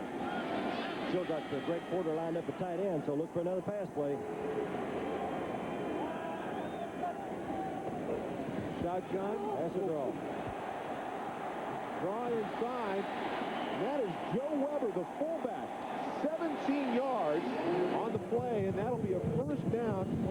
Texas A&M, a big play to get them out of the hole. A little surprised that TCU didn't recognize that offensive formation. They had Greg Porter split out at the tight end position. Split backs. You got split backs. A good formation to run the draw play. Watch McDonald here, the linebacker. Should have made this tackle. He guessed and anticipated that the back was going to go to his left, and he cut back against the grain.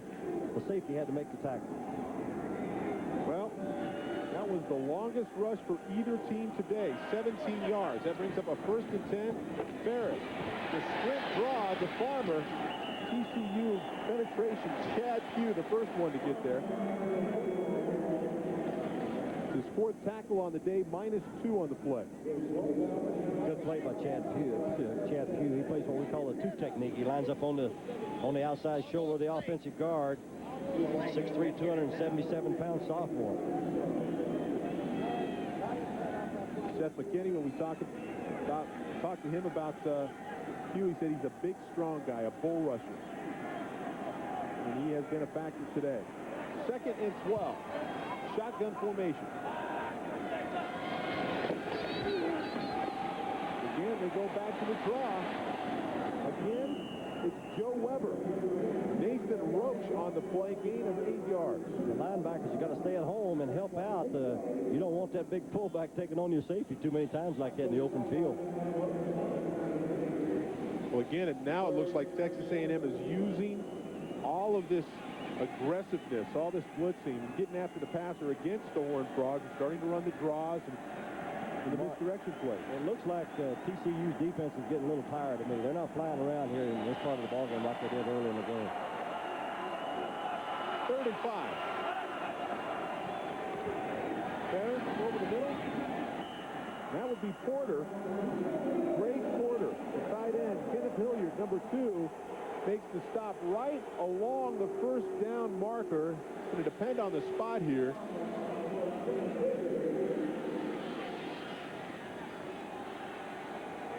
And our referee says, first down.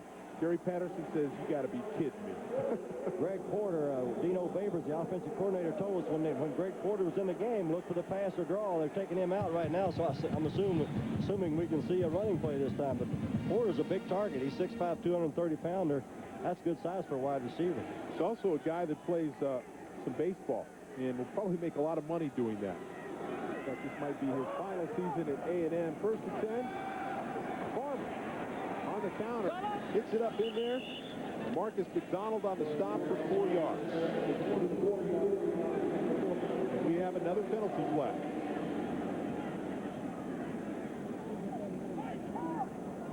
Dead ball, personal foul on the defense, 15 yards, automatic first down.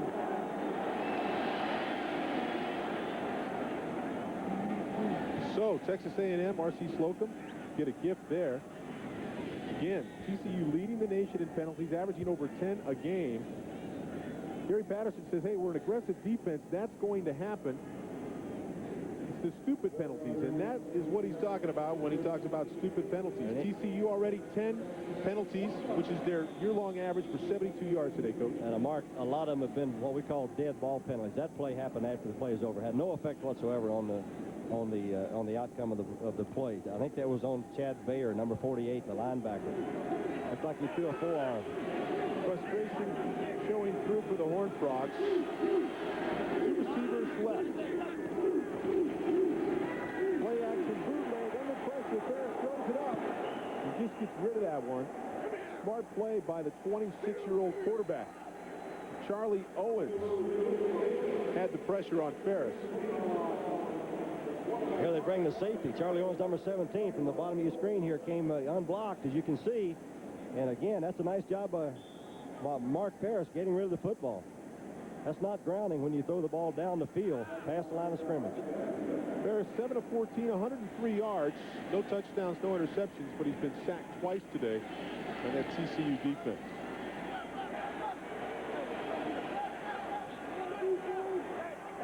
Second and 10.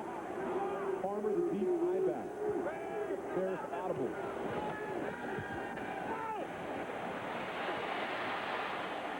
Miscommunication between himself and Terrence Murphy, the freshman, because he was waiting for the double move, and when it didn't happen, Ferris was forced to throw it away. Mark, that is close to grounding. That ball went downfield, looked like about 1 yard past the line of scrimmage, which is okay, but that's a pretty close call there. You know, this TCU defense is playing good football, in my opinion. They've only given up 170 yards in a game. That's not bad, considering they've been on the field all afternoon. Well, you look at the play selection for an A&M. 32 rushes, 15 passes. That's what R.C. Slocum said they wanted to do, come in and run the football. And really, for the most part, they haven't been that successful throwing the ball, other than to Thomas Carragher, the tight end, who has only got 2 catches in his freshman year. And they only have 68 yards running the football, so that's pretty good defense by TCU. 10th ranked rush defense in the country as Ferris takes the shotgun snap. Can't find anybody open. Finally leaves the pocket. He's not going to get much. Brandon Johnson on the stop. No gain. That'd be fine.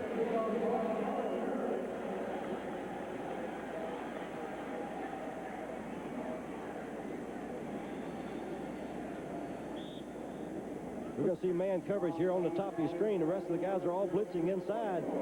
A good job covering man-to-man in the secondary. Good job there. That's what we call a coverage sack.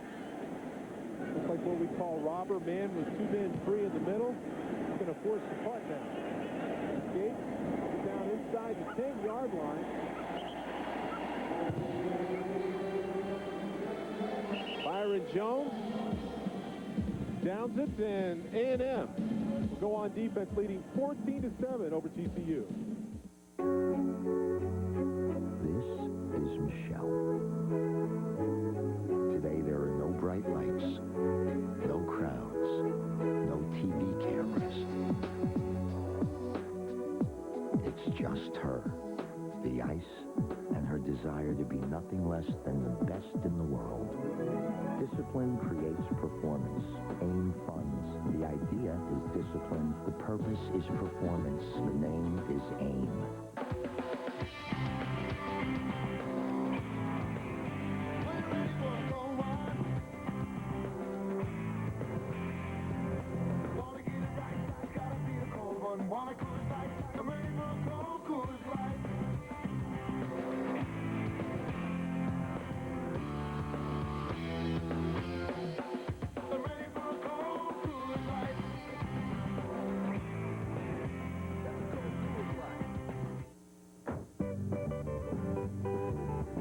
Introducing the new long-lasting scent of Bob. Bob showers with new Zest Rainforest Falls. The cleaner rinsing lather leaves Bob feeling fresh and clean long into the day, which makes having Bob around quite pleasant. Hello. New Rainforest Falls Zest. You just can't find a better clean. Welcome to United Online. Joining together Net Zero, Juno, and millions of people who have stopped paying high internet bills. Now you could have great connection, fast page loads, instant message compatibility, and at only $9.95, it's less than half the price of AOL. There's never been a better time to switch. Call 877 only $9.95 or visit netzero.net or juno.com. Additional phone charges may apply. Welcome back to Houston, where A&M has a 7-point lead. During that last series, TCU QB Casey Printers spent the time just kind of with a glazed look, roaming the sideline by himself, looking up into the stands. A lot of the fans behind him providing support, saying, Casey, remember East Carolina, where he came on in the second half, Mark, threw for over 300 yards on 50 attempts, almost led him to a huge comeback. That's right. Came off with a bad right shoulder and still had a great performance. Printers 7 of 12. Well, now 7 of 13. 3 interceptions, 69 yards on the day. Big play, Jay Brooks had the pressure. He took a shot from Jay Brooks. Jay Brooks came from the top of your picture there. The weak side corner was on the blitz, and Casey's got to get rid of the football a lot quicker than he did on that play.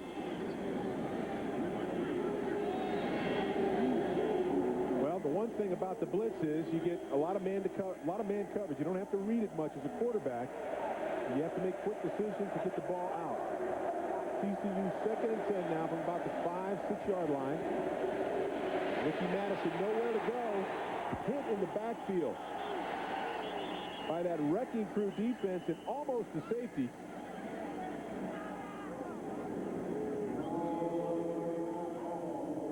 Take a look at TCU. We talked about their last 4 ball games. They had to beat Louisville and Southern Miss on the road that final game to get here to the GalleryFurniture.com Bowl. Look at the numbers. High 300s, in the 400s in terms of offense. Today, only 65 yards against the number 10 ranked Aggies defense. This Aggie defense led the Big 12 in sacks. I don't believe TCU is going to be able to run the football. They have -7 yards rushing now in this ball game. So I think they're going to have to throw the football, throw it down the field. Printers back to pass in his own end zone. Breaks out of the pocket, looks deep, got McGee, and just overthrows McGee. Sammy Davis was on coverage. That might have been their best chance of the day to hit the deep ball, and Printers just missed it. Sammy Davis, the best cover guy, although during this ball game, we can't say enough about the play of Byron Jones. This true freshman starting his first ball game that has 3 interceptions during the game. But Sammy Davis made a nice play there. Number 22. The most valuable defensive player on this Wrecking Crew defense. So that brings on Joey Bassotti, who will punt from the back of his end zone. He's punted 3 times today. His last 49 yards. Gets this one out. Not a pretty one, and it's going to get out of bounds right around the 40-yard line. They're going to call it the 39-yard line. So good position now for Texas A&M. Find themselves leading 14-7 over TCU. We'll be back with more action after this. Behind this door is the finest, fastest, and most affordable furniture store in the world. That's right, www.galleryfurniture.com. It's the world's furniture store in your own home. You don't have to wait in line, you don't have to wait for a sale, and most importantly, you won't have to wait weeks and weeks with a furniture store back order slip in your hand. Because galleryfurniture.com will deliver your beautiful, brand new furniture to your home in 7 days or less. www.galleryfurniture.com will save you time and save you money.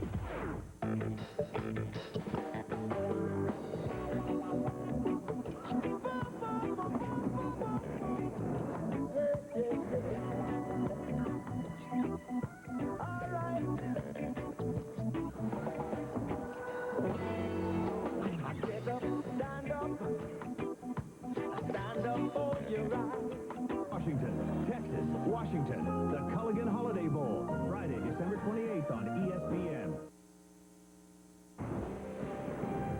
ESPN's exclusive presentation of the 2001 GalleryFurniture.com Bowl is brought to you by Red Zone from Old Spice.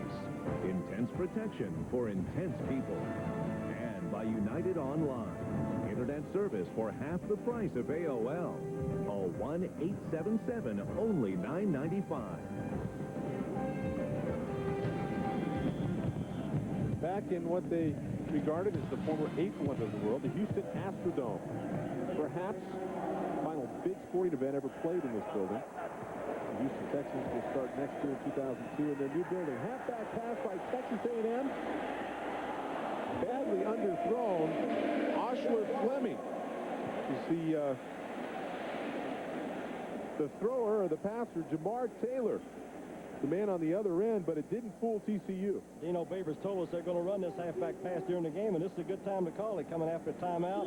Ball in good field position on the 39-yard line, but that's good coverage. The secondary was not fooled on that particular play. Good coverage by number 20. Fleming slipped a little bit on that. Chris Peoples, number 20, backup safety. Second and 10, shotgun. Ferris changing the play now at the line of scrimmage. Pass or draw. You got Porter in the game at tight end. Going deep. Wayne going. Incomplete, but a flag on the play. Bo Springfield was in coverage. Again, that looked like it was pretty good coverage up until right at the end of the play, where Springfield's got to look back for the ball. You cannot be pushing off when you're not looking back for the football. The defensive back's got to make an effort to make the play. Pass interference on the defense, 15 yards from the 35. First down. Bo Springfield, number 30, is another one of those baseball players. 26-year-old, played baseball 4 years for the Pittsburgh Pirates. I think we can see there that he was pushing off and was not looking back for the football. Well, Ferris is happy. That was a poorly thrown ball. He really hasn't thrown the ball well today at all. And that one wasn't on the mark, but he gets a break there. And it becomes first down and 10 from the 24-yard line. Mark, it comes down to somebody making plays. You throw the ball up like that, the defensive back's got to either make the interception or the wideout's got to make a play. Somebody's got to make a play. High right, Keith Joseph with the carry. And the Aggies continue to pound away. Chris Peoples, the free safety, on the tackle for a gain of 5 yards. Keith, a big power back, 6'2", 220-pound, 21-pound freshman. There's so many freshmen play. There's 4 true freshmen that start for this A&M offensive football team. A very young team. Bodes good for R.C. Slocum in the future of A&M football. Look at the disparity here. Aggies 74 yards, TCU -8 net yards rushing so far today. Ferris hands the ball off to Joseph again. He's gang tackled. And then thrown to the turf. Send it down to the field now, and Rob Stone. Joined now by Jerry Ippoliti, President, CEO of the GalleryFurniture.com Bowl here. Big news for you guys regarding next year when you move next door to the brand new Reliant Park Stadium. Yeah, we signed initially a 5-year contract, which is 2 years here in our historical dome, and in our last 3 years we're going to be over at Reliant Park. We're very excited about that because this game certainly is building an excellent foundation with the crowd we have today to move into that outstanding stadium, which is 72,000. How much momentum will that give you as you guys try and upgrade this bowl game? Well, the enhancement right here of both teams playing from Texas, a lot of institutions want to be a part of that new stadium. It's a great recruiting tool and certainly an outstanding facility to have an opportunity to play. Jerry, thank you for your time. Yes, sir, thank you. All right, so with 3rd and 2, Ferris finds the fullback, Joe Weber, for 6 yards and a first down. Good safe call there, Mark. Joe Weber came out of the backfield. Looked like he was going to go to the flat. Then he came back underneath, caught the ball, and picked up some valuable yards for a key first down. This is a key series here. A&M scores here. Obviously, TCU's got to score twice to get back in this ball game.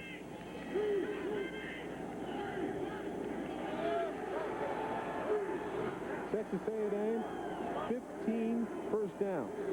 They had 15 first downs in the last 2 regular season games total.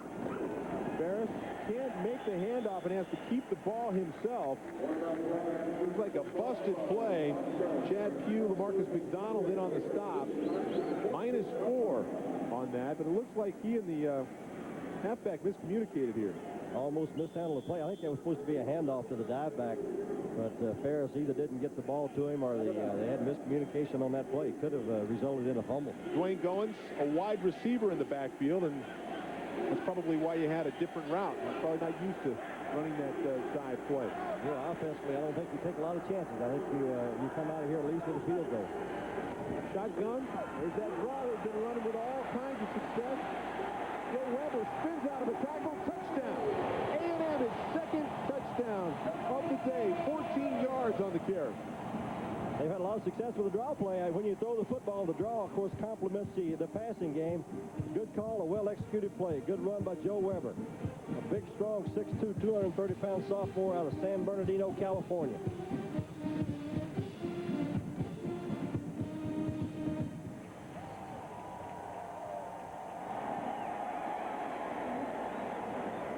So Skates is on for the extra point to make it 21-7.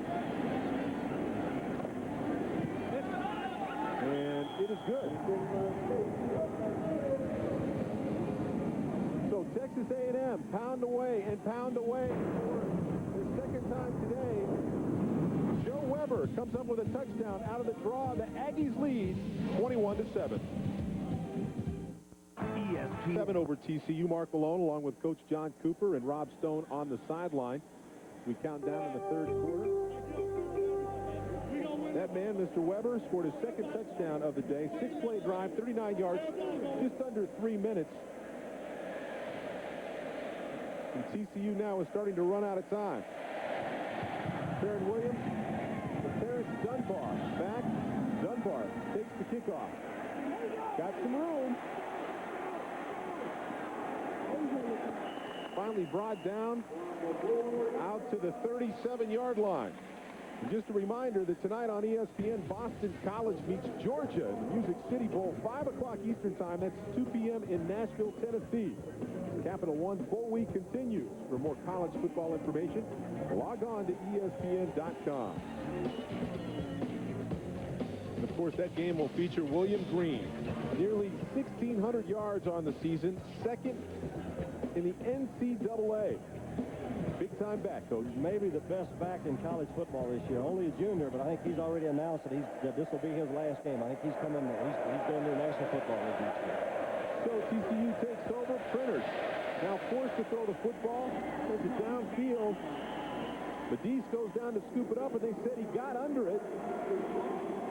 Byron Byron Jones is in coverage, 13 yards on the play. That's a great job by Medis coming back for the football. The ball was underthrown. Doesn't look like Casey's really planting his feet, Mark, really stepping forward and throwing that ball with a lot of confidence. But a good play by the wide receiver there, Adrian Medis. Looks uncomfortable. His worst game this year, KC Printers, against Houston. He was 12 of 22, 2 interceptions, 89 yards, but they won that game 34-17. Mark, look down here at the bottom of your screen. We've got a wide receiver, and the defensive back's playing 10 yards off of him. Throw the ball in front. Throw the short pass. Printers breaks out of the pocket to the right side, finds Terrence Dunbar on the sideline. Good enough for a first down.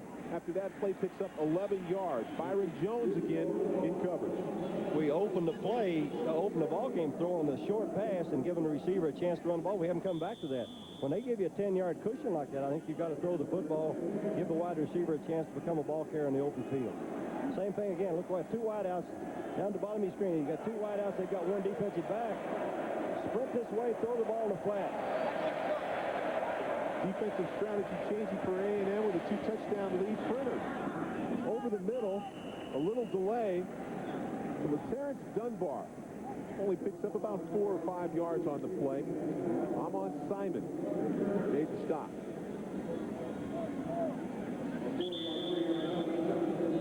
See, the Aggies bringing in some fresh people. Can't say enough about the job they've done on the defensive side of the ball. The Wrecking Crew defense is sure flying around here this afternoon. So TCU unable to get off a play before the end of the quarter. But they'll reset themselves, turn around and go the other way as they continue to try to...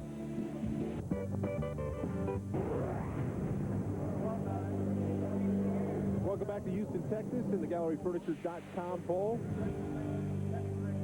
TCU and Texas A&M, R.C. Slocum, team finds himself 21-7. But TCU is driving. 2nd and 5 for the Horned Frogs. Printers changing the play at the line of scrimmage. That's the pass. Here comes the blitz. Off his back foot. What a horrible pass. Intercepted by Wes Bodovich. Casey just threw that one up for grabs, Mark. There's no way. You got to plant your feet, get rid of the football. You don't just throw the ball up and hope that something happens. The 4th interception on the day for Printers, a career worst. And again, they're coming with a blitz, but you either got to get out of the pocket or stand in there and throw it. You got to side adjust. You got to get rid of the football, but throw it to the intended receiver. You just don't throw it down the field, throw it up in the air and let the defensive back get underneath it. But I think we're finding out right now how tough this Big 12 conference is. There's 8 bowl teams from this league. Of course, Nebraska, Colorado, Texas, Texas Tech, Kansas State, Oklahoma, and Iowa State. In addition to Texas A&M, are playing in bowl games. It's a very tough league. I think probably the toughest league in college football this year. So A&M takes over, 1st and 10. About the 18-yard line. Ferris back to pass. Over the middle to Mickey Jones. The senior, and watch out. He's gone. 10-5, touchdown, Texas A&M.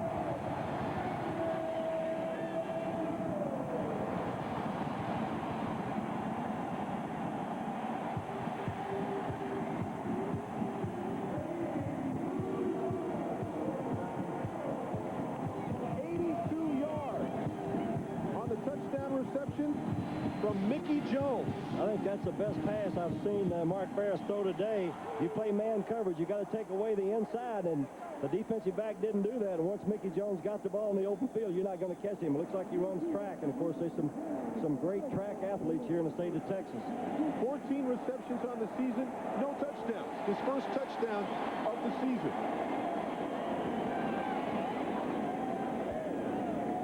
Now with the extra point try. Right down the middle. And the interceptions by KC Printers have proved costly. Now as A&M takes a 27-7 lead. Behind this door is the finest.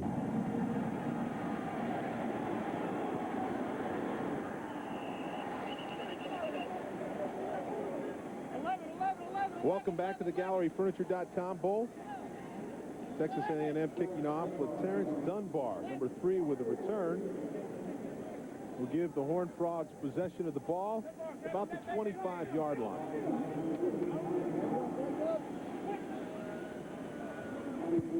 Texas A&M threatening to run away with this football game as time ticks away now in the fourth quarter. 14:30 to play, but every down now counts for Printers and these Horned Frogs. Mark, and talking to R.C. Slocum, he felt like his defensive football team was going to give another great effort. He's proud of the way they played all year long. They played well. Down the stretch, they played well against Oklahoma. Played well against Texas. Texas only scored 2 touchdowns against this defense, and one of them came real late in the ball game. Well, Printers complete to Adrian Medis for 13 yards. Officials ruling the play down. So again, we've seen this a couple times today from TCU.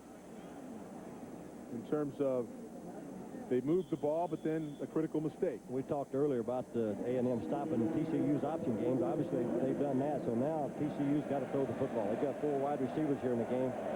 Got to throw the ball. Got to get rid of it. Comes pressure. Hand off to Ricky Madison. He finds his way out of trouble in the backfield. It's about 2-3 yards on the play. Let's bring you up to date with how we got to this score. Here you go. Joe Weber, the second of his 2 touchdowns on the game, out of the draw play, which has been very effective. The critical errors for TCU, Casey Printers. Under pressure, throwing 4 interceptions on the day. And that helped set up this Mickey Jones touchdown to make it 28-7. Now TCU takes over.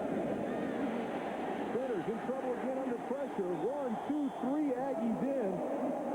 Jay Brooks, Gerard Penwright, 3rd sack of the day for the Aggies. The Aggie defense right now is just taking charge of this ball game. I can't say enough about the play of the front 3, Ty Warren and nose guard, Evan Peroni, number 93, and number 95, Rocky Bernard. They've taken charge inside, and now the linebackers and even an occasional defensive backer coming off the corner on a blitz. Jay Brooks, the free safety. They call him Big Play Jay. Probably the first one to get there and put pressure, but he had a lot of friends on their way to help clean up. They're keeping that pad level low up front. Watch the defensive line come off the ball and just whipping TCU's offensive line. 30-20 from the shotgun. Plenty of time. Medis tries to get out of the pocket. He's tackled by Christian Rodriguez, who makes a great diving stop. And they did that with a 4-man rush. Only brought 4 and dropped 7. That front 4 for A&M is really playing a good ball game here. Gerard Penwright, also number 43, the right outside linebacker, is another good football player. Rodriguez, who says that he uses his intelligence and his speed to his advantage. Watch your man Jay Brooks right here, Mark. Number 21. He's blocked 5 kicks. So look out. Got it off. Ricky Jones gets knocked down for his trouble. Adam Black downs the ball. A&M up 28-7 with time running out on TCU. We're back in Houston after this. EN's exclusive presentation of the 2001 GalleryFurniture.com Bowl is presented by GalleryFurniture.com, the finest, fastest, most affordable store in the world, and in part by Capital One, proud sponsor of the Capital One Florida Citrus Bowl on January 1st.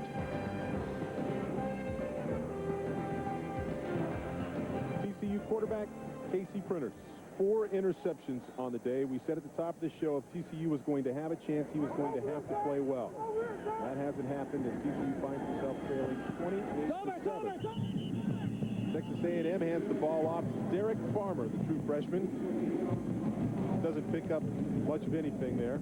Mark, one thing I talked about during my coaching career, the team that makes the fewest mistakes usually wins a football game. You cannot turn the football over 4 times and throw 4 interceptions and have a chance to beat a good football team like Texas A&M.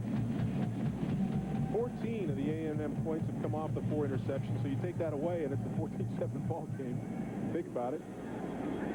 Here's Here's our passing formation again with Porter split out at the top of your screen, number 44, the tight end. Had a lot of success running the draw out of this formation, and there it is again. Joe Weber, who has a couple of touchdowns on the day, picks up a gain of 9. Let's get you up to date now with our ESPN.com poll. What was the greatest sporting event in the history of the Houston Astrodome? We ask you to log on and vote. Nolan Ryan's 4,000th strikeout game wins it going away, 40%. Big E, ending UCLA's streak, that's a distant second. I thought Mantle's first home run here would have probably been first, Coach. And Mick, Commerce, Oklahoma. I'm surprised he didn't get any more votes than that. Nearly 30,000 people registering, although people who can remember Mantle probably don't know how to log on to the internet. Here we go. Texas A&M third and a long one. They hand it off to Farmer, and he looks like he stopped cold the first down. Did not make it. That's a good stop by the front four there of the TCU defense. John Turntile, number 49, and Chad Pugh, number 76, stepped up by the what we call two techniques and made the play. So that brings out Cody Skates, who is both the place kicker and the punter. You got to come after this punt, Mark. You got to block the kick. Well, he's punted 4 today, averaging just under 40 yards, and he gets off a big one. Jason Goss back to receive at the 10-yard line under pressure. Slips one tackle, but unable to get away from another as Byron Jones makes the tackle. 50 yards on the punt, just a 1-yard return. Well, is TCU ready to come back on offense? Let's take a look at KC Printer's day, and it's been a tough one. From the very beginning, he's been under pressure as the A&M defense has come after him. Knocked down, whether he's thrown the ball or he's run the option. Throwing the ball up for grabs, 4 interceptions. Again, very disappointing day for a very bright young man, a very good person when you sit down and talk to him, Coach, but here he comes out firing again. That's what we're talking about. You got the 2 wide receivers split out here to the bottom of your screen. They got a nice cushion, so you got to take what the defense allows you to get. You don't get big play every time you throw the football.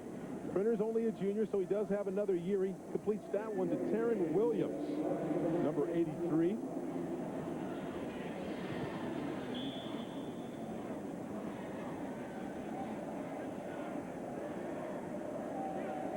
And that's a pickup of about 7 yards. 2nd and 3 now. Single back, Printer's back. Throwing the hook. With Terrence Dunbar, he manages to squeeze it in under pressure. But again, after an 11-yard pickup, you watch Printers, he's just not comfortable bouncing around, backing up, Coach. He doesn't look like he's real disciplined with his feet. It looked like he pointed exactly to who he's going to throw that football to. I thought the receiver was open coming across the middle, and he's taking another shot here after he gets rid of the football. Holding the ball too long. That's one reason. Madison takes the handoff and picks up a first down out to the 43-yard line, a gain of 13 on the play.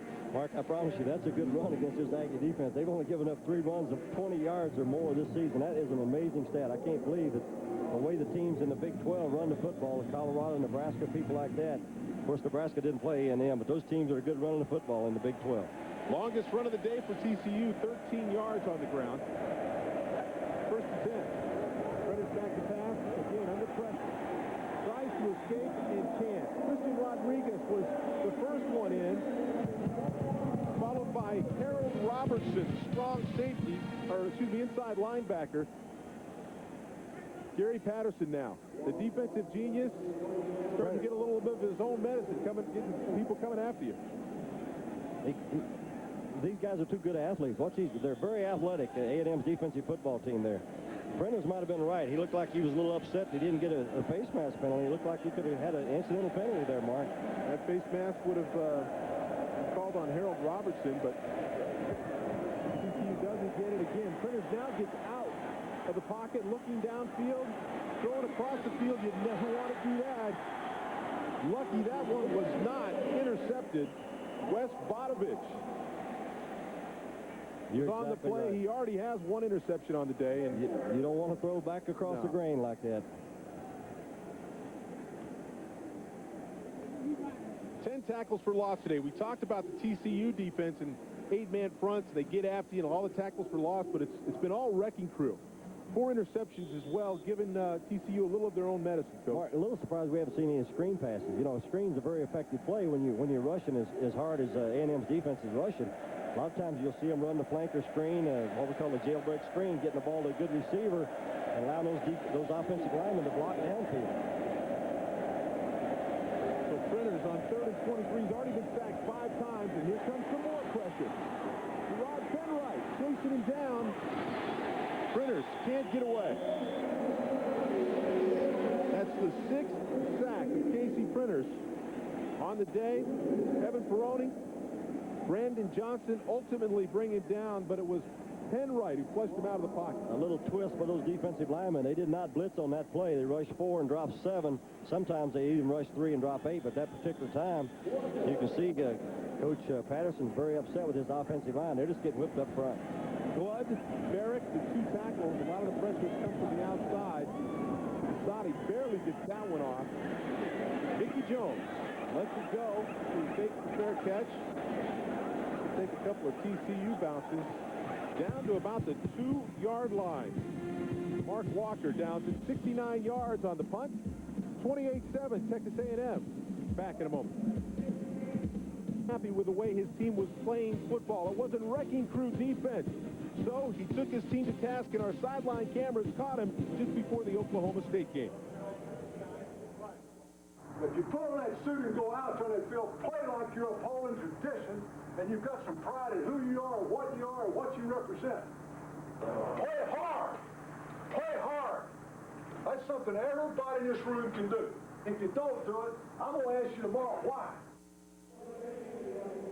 That was just prior to that Oklahoma State game, after he had taken his team through a series of grueling practices the week before. And it has turned it around as A&M takes over now from around their 2-yard line. Keith Joseph on the carry, doesn't get much. And take a look at this. Yards allowed 103, but no points. Remember, that 7 points came off a fumble return. Rushing yards minus 26. Just incredible. You understand now why Casey Printers has had such a difficult time back there at quarterback, Coach. I promise you, Mark, Coach Slocum can be very proud of the effort that this defensive football team. They got the message. They got the message loud and clear. They played well the last half of the season. So this ball just outside of the end zone.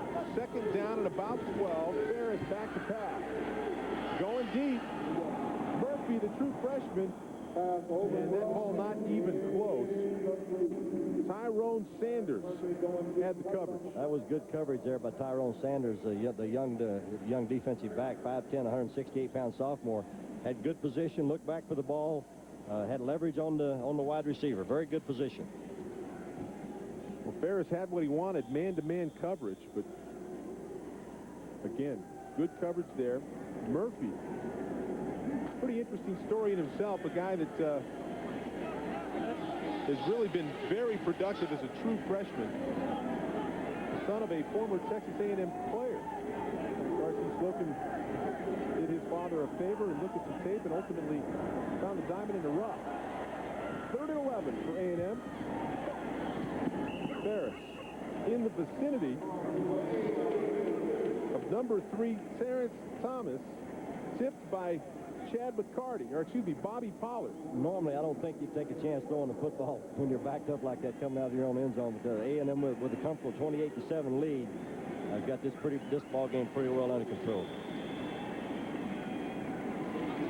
TCU's got to come with pressure here, try to block a kick, either pressure and block the kick, or else try to hold up and get a good return. Skates doesn't have much room to work with here. He'll be back on the end line. It's his 6th punt of the day. He's had 2 blocked this season. Texas blocked one for a touchdown early in the game. That snapped out of the end zone, and I'll tell you what, that was a planned play by R.C. Slocum. They weren't going to allow that to get blocked. They just snapped it out of the back of the end zone. Mark, you're exactly right. That ball was snapped way over the punter's head. I think that's a good move. That's that removes any doubt of who's going to win this football game. You give up 2 points, 28-9 lead now, but you're not going to be backed up. You're not going to be, they're not going to have the ball down in the red zone. R.C. Slocum, in his 13th year as the head coach, he is currently the winningest active coach, the 6th winningest active coach in college football. That's a pretty good company there. Joe Paterno, Steve Spurrier. Of course, that's a minimum of 5 years coached. But he is the dean of football, certainly in the southwestern part of the country, and one of the finer football coaches, more successful football coaches in all of college football. Philip Fulmer, Lloyd Carr, of course, you mentioned, and also Bobby Bowden. Those guys are very successful. R.C. Slocum has done a great job, and Mark, he's done it the right way. He's done it the right way. He's one of the most respected coaches in the game of college football. 4-time Coach of the Year. 13th season at A&M, his team has finished in the top 25 in the country 10 out of the last 12 years that he's been there. The only knock has been the bowl record. 2-8 record in 10 bowl appearances. That's going to change. That'll move to 3-8 today. But you can't argue with the kind of men he builds, the football program he has built, and his ability to win. Talking to him yesterday, he felt like that his team had really had good preparation and would be mentally ready to play. That was a question mark I thought going into this ballgame. Would they be mentally ready to play? Jason Goss fields the punt. Let's head out to our field reporter, Rob Stone. Thanks, Mark. We're joined by Houston Texans GM Charlie Casserly. You guys actually get your first roster players tomorrow. You sign your first 10 guys. You have the expansion draft coming up in February on ESPN. But right now, this game right here, you got your scouting profiles right behind you. There's some talent out here, some of the names that you're seeing that might be wearing a Texans uniform soon. Well, from Texas A&M, you've got the center and captain, Seth McKinney. His brother plays with the Indianapolis Colts. Over on defense, defensive end Rocky Bernard. Those are the two probably main senior prospects from A&M. You go over to TCU, Matt Schobel, the talented athletic tight end. A lot of talk about Drew Bledsoe and your team. Anything you can elaborate on? Well, we're not allowed to talk about players and other teams. Certainly, there has been a lot of speculation about the Patriots trading Drew Bledsoe after the great season Tom Brady had, and, we'll have to see what happens. You guys obviously want a strong quarterback to build a team around. We got a has-been washed-up guy up in the booth. Any interest? Well, I'll tell you what about Mark. He likes domes, see? People remember him as that big, physical, tough quarterback, and that's what we kind of need, because our quarterback's going to take some hits. But here's what nobody knows. They don't know about the great speed he showed when he ran 90 yards. Hey, Swan and Stallworth, the heck with them. Malone holds the record for the longest touchdown. Mark, is that a setup or what, huh? That was a setup, but I don't think Charlie or the Houston Texans have enough medical insurance to cover me if I were to go back on the football field. But it is exciting around here in the Houston area with the Texans getting ready to play in 2002. And we wish Charlie Casserly, Dom Capers, who built an expansion franchise in the Carolina Panthers, you'll remember. So two very experienced people leading the newest NFL franchise. Nice of Dom Capers, the head coach, to stop by here at halftime, along with Chris Palmer, the offensive coordinator for the new Houston football team. 35. Ritters. Aaron Williams, Sammy Davis, the Candyman on the play. Our man, Sammy Davis. Let's take a look at some of the players TCU has lost to the NFL draft. Of course, the celebrated LaDainian Tomlinson, a two-time NCAA rushing champion, Aaron Schobel, George Lane, all picked in the first 4 rounds. So that tells you what progress this TCU program has made over the last several years, Coach. Well, no question about it. Gary Patterson has done a great job. This is the only senior class in history of TCU football that's been to 4 straight bowl games. And they had 28 seniors last year, 10 of them drafted, or 10 of them had a chance to play in the National Football League. Had to win the last 2 ball games of the year to get in the bowl game, so give a lot of credit to Gary Patterson and his coaching staff. Dunbar with the reception. Sammy Davis with a hit, 9 yards, good enough for a first down. Coach, you mentioned the senior class. Their record in 1997, 1-10. Ted McCarty was talking about that to us earlier this week, and he said, listen, I've been through that. I know what it's like as a fifth-year senior to experience this and have a chance to play in a bowl game again for the 4th straight year. Something to be proud about. Under 3 different coaches, I am reminded. Dennis Franchione, of course, left his program last year to go to the University of Alabama as a head coach. Did a great job, and Gary Patterson was his defensive coordinator the last 4 years, and we mentioned TCU was the #1 defensive team in the country last year. Ricky Madison was the intended receiver, bobbled the ball there, and that's going to bring up a 2nd down and 10. Mark, both of these teams have a lot of youth on them. They don't lose many seniors, and both will be very competitive again next year. Well, it's not only pride at stake here, but recruiting. You mentioned all the players from Houston on the Texas A&M side of the ball. There's a lot of talent, high school talent in this area. As Printers is flushed out of the pocket and again throws on the run, just trying to get away, and Printers is down. But let us remind you that tonight on ESPN, Boston College meets Georgia in the Music City Bowl, 5 o'clock Eastern Time, 2 p.m. in Nashville, Tennessee, as Capital One Bowl Week continues. For more college football information, you can log on to ESPN.com.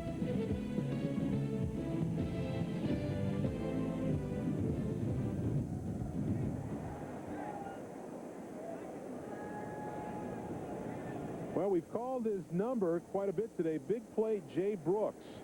He's down right now, but take a look. Came off the corner, and he is a big play man. As we mentioned earlier, he's blocked 5 kicks so far this year, and he's put pressure. They brought the corner blitz quite a few times here this afternoon, and Casey is really taking some shots. Casey Printer, the quarterback from TCU. Well, you could see the heel of Printers come up and catch him in the solar plex area, it looks like, and I think he's trying to get his breath back right now. Printers 15 of 28, 6 sacks, 4 interceptions, just 144 yards. They've done a great job at A&M defense. And it looks like Jay Brooks is going to be all right. Walks off under his own power. Glad to see that. Aggie fans give him a hand. Well, that whole secondary played a great game. Jay Brooks has been all over the field, and of course Byron Jones has 3 interceptions. Sammy Davis, the candy man, is a great cover guy. Terrence Keel has 92 tackles. He's leading tackler on his football team. So Sean Slocum, RC's son, is the defensive secondary coach. So he's got to be very proud of the job his son's done here. Wes Bonovich, the backup safety, is in now. 4 wide receivers. Pass caught and then drop. Matt Schobel, the intended receiver. He can't hang on. It's been that way for Printers all day. And that kind of day, tried to run before he caught the football. Usually he's got I think he probably has the best hands of anybody on the TCU football team. Matt Schobel, the big tight end that Charlie Casper talked about, will be a high draft choice in the National Football League. He's 6'5", 257-pound ex-quarterback, ex-wide receiver. 4th and 10. Obviously down 28 to 9. They are forced to go for it. Split 3 wide receivers. A&M showing a blitz. Printers back under pressure. Forced to throw it early. Incomplete. And he got knocked down again, Mark. He just doesn't have time to step up in the pocket and plant his feet and throw the football. He's taking a physical beating here in the ball game this afternoon. Nose guard Marcus Jasmine with the pressure. Printers limps off. He has been beat up today, sacked 6 times, 15 of 30, 144 yards. But again, the 4 interceptions and 14 of the 28 Texas A&M points came directly off of those interceptions. 35 of these players for A&M, as we mentioned, are from this Houston area, so obviously they're going to go home and celebrate tonight.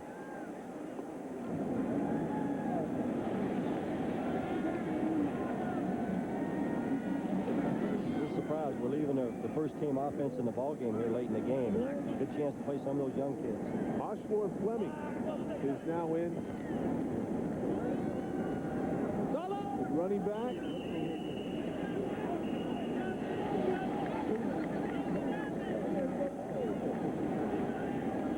Marcus McDonald, we've called his name a lot today. Big-time player, makes the play. 3 yards on the carry.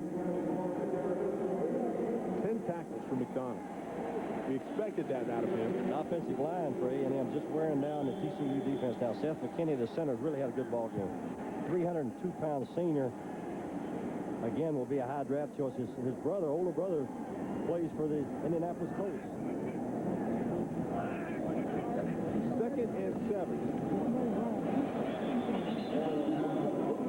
McDonald with a sack of Dustin Long, who is now in for Mark Ferris.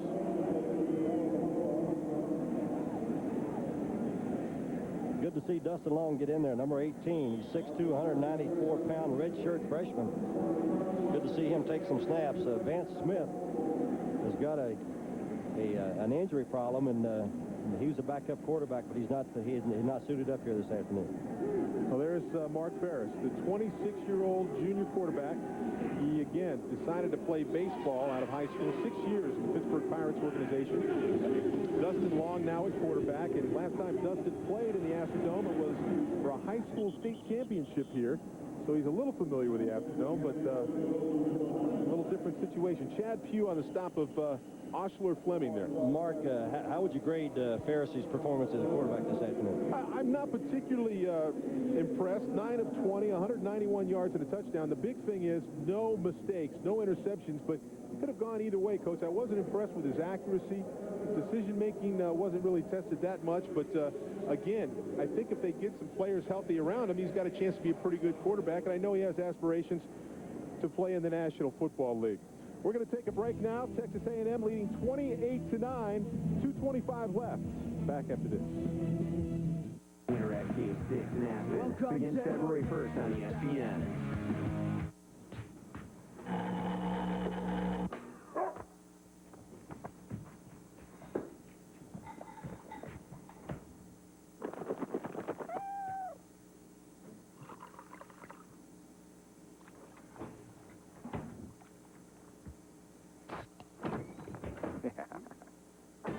Calling a few pals? Grab a Miller Lite. It's Miller time. Hey, guys. Hanging out? I'll hang out.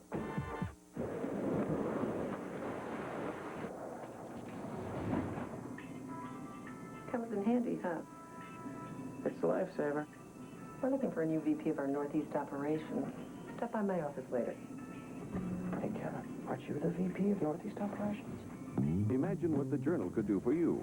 Get 8 weeks of the Journal for just 38 cents a day, a 50% savings. Call 800-535-7600. That's 800-535-7600. You know, athletes are pretty well known for their superstitions, but I got to be honest, our guys can be pretty quirky, too. Have a good show, Kenny.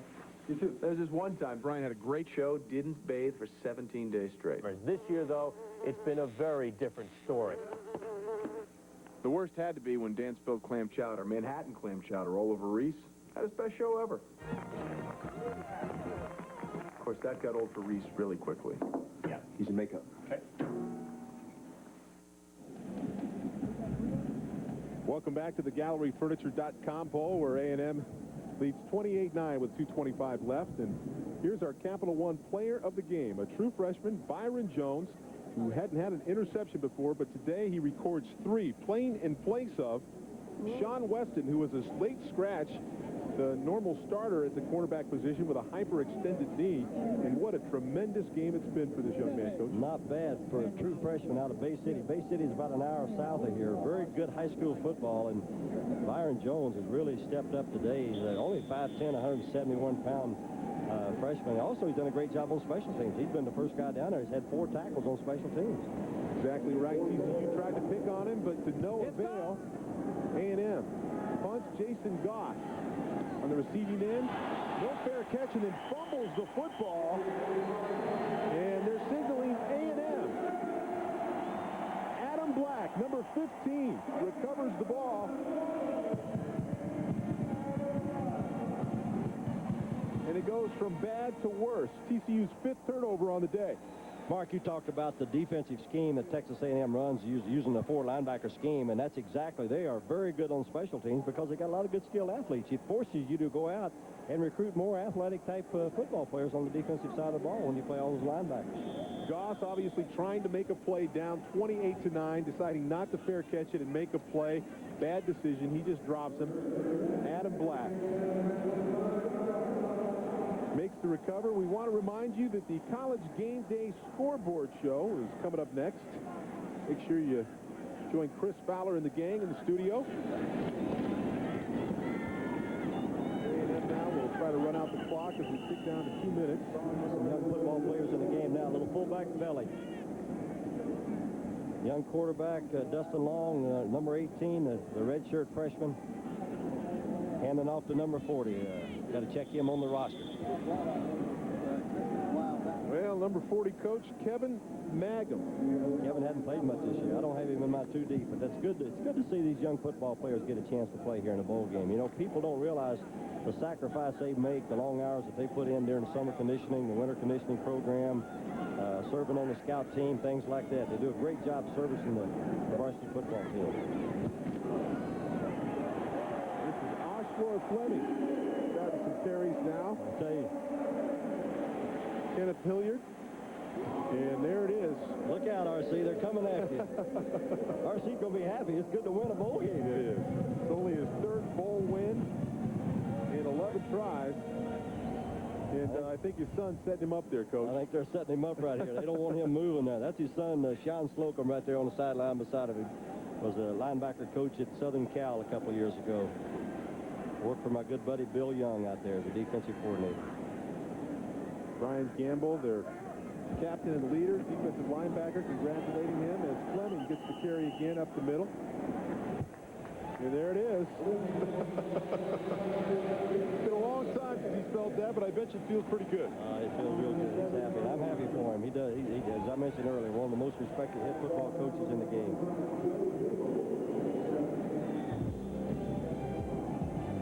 Don't forget tonight on ESPN, Boston College meets Georgia, the Music City Bowl. And after the scoreboard show, 5 o'clock Eastern Time, 2 o'clock in Nashville, Tennessee, as Capital One Bowl Week continues. More college football information, log on to ESPN.com. Fleming to the right side. Picks up nothing, and that's going to probably do it. Final play as the clock ticks down now, about 20 seconds to go, and this GalleryFurniture.com Bowl.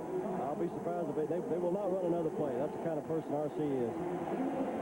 A good effort, Mark, by both defensive football teams. A&M obviously had more athletes and won the football game. But TCU, we got to give them credit. They had a good year. They won those last 2 ball games. They beat Louisville. They beat Southern Miss, and to give them an opportunity to come to the bowl game.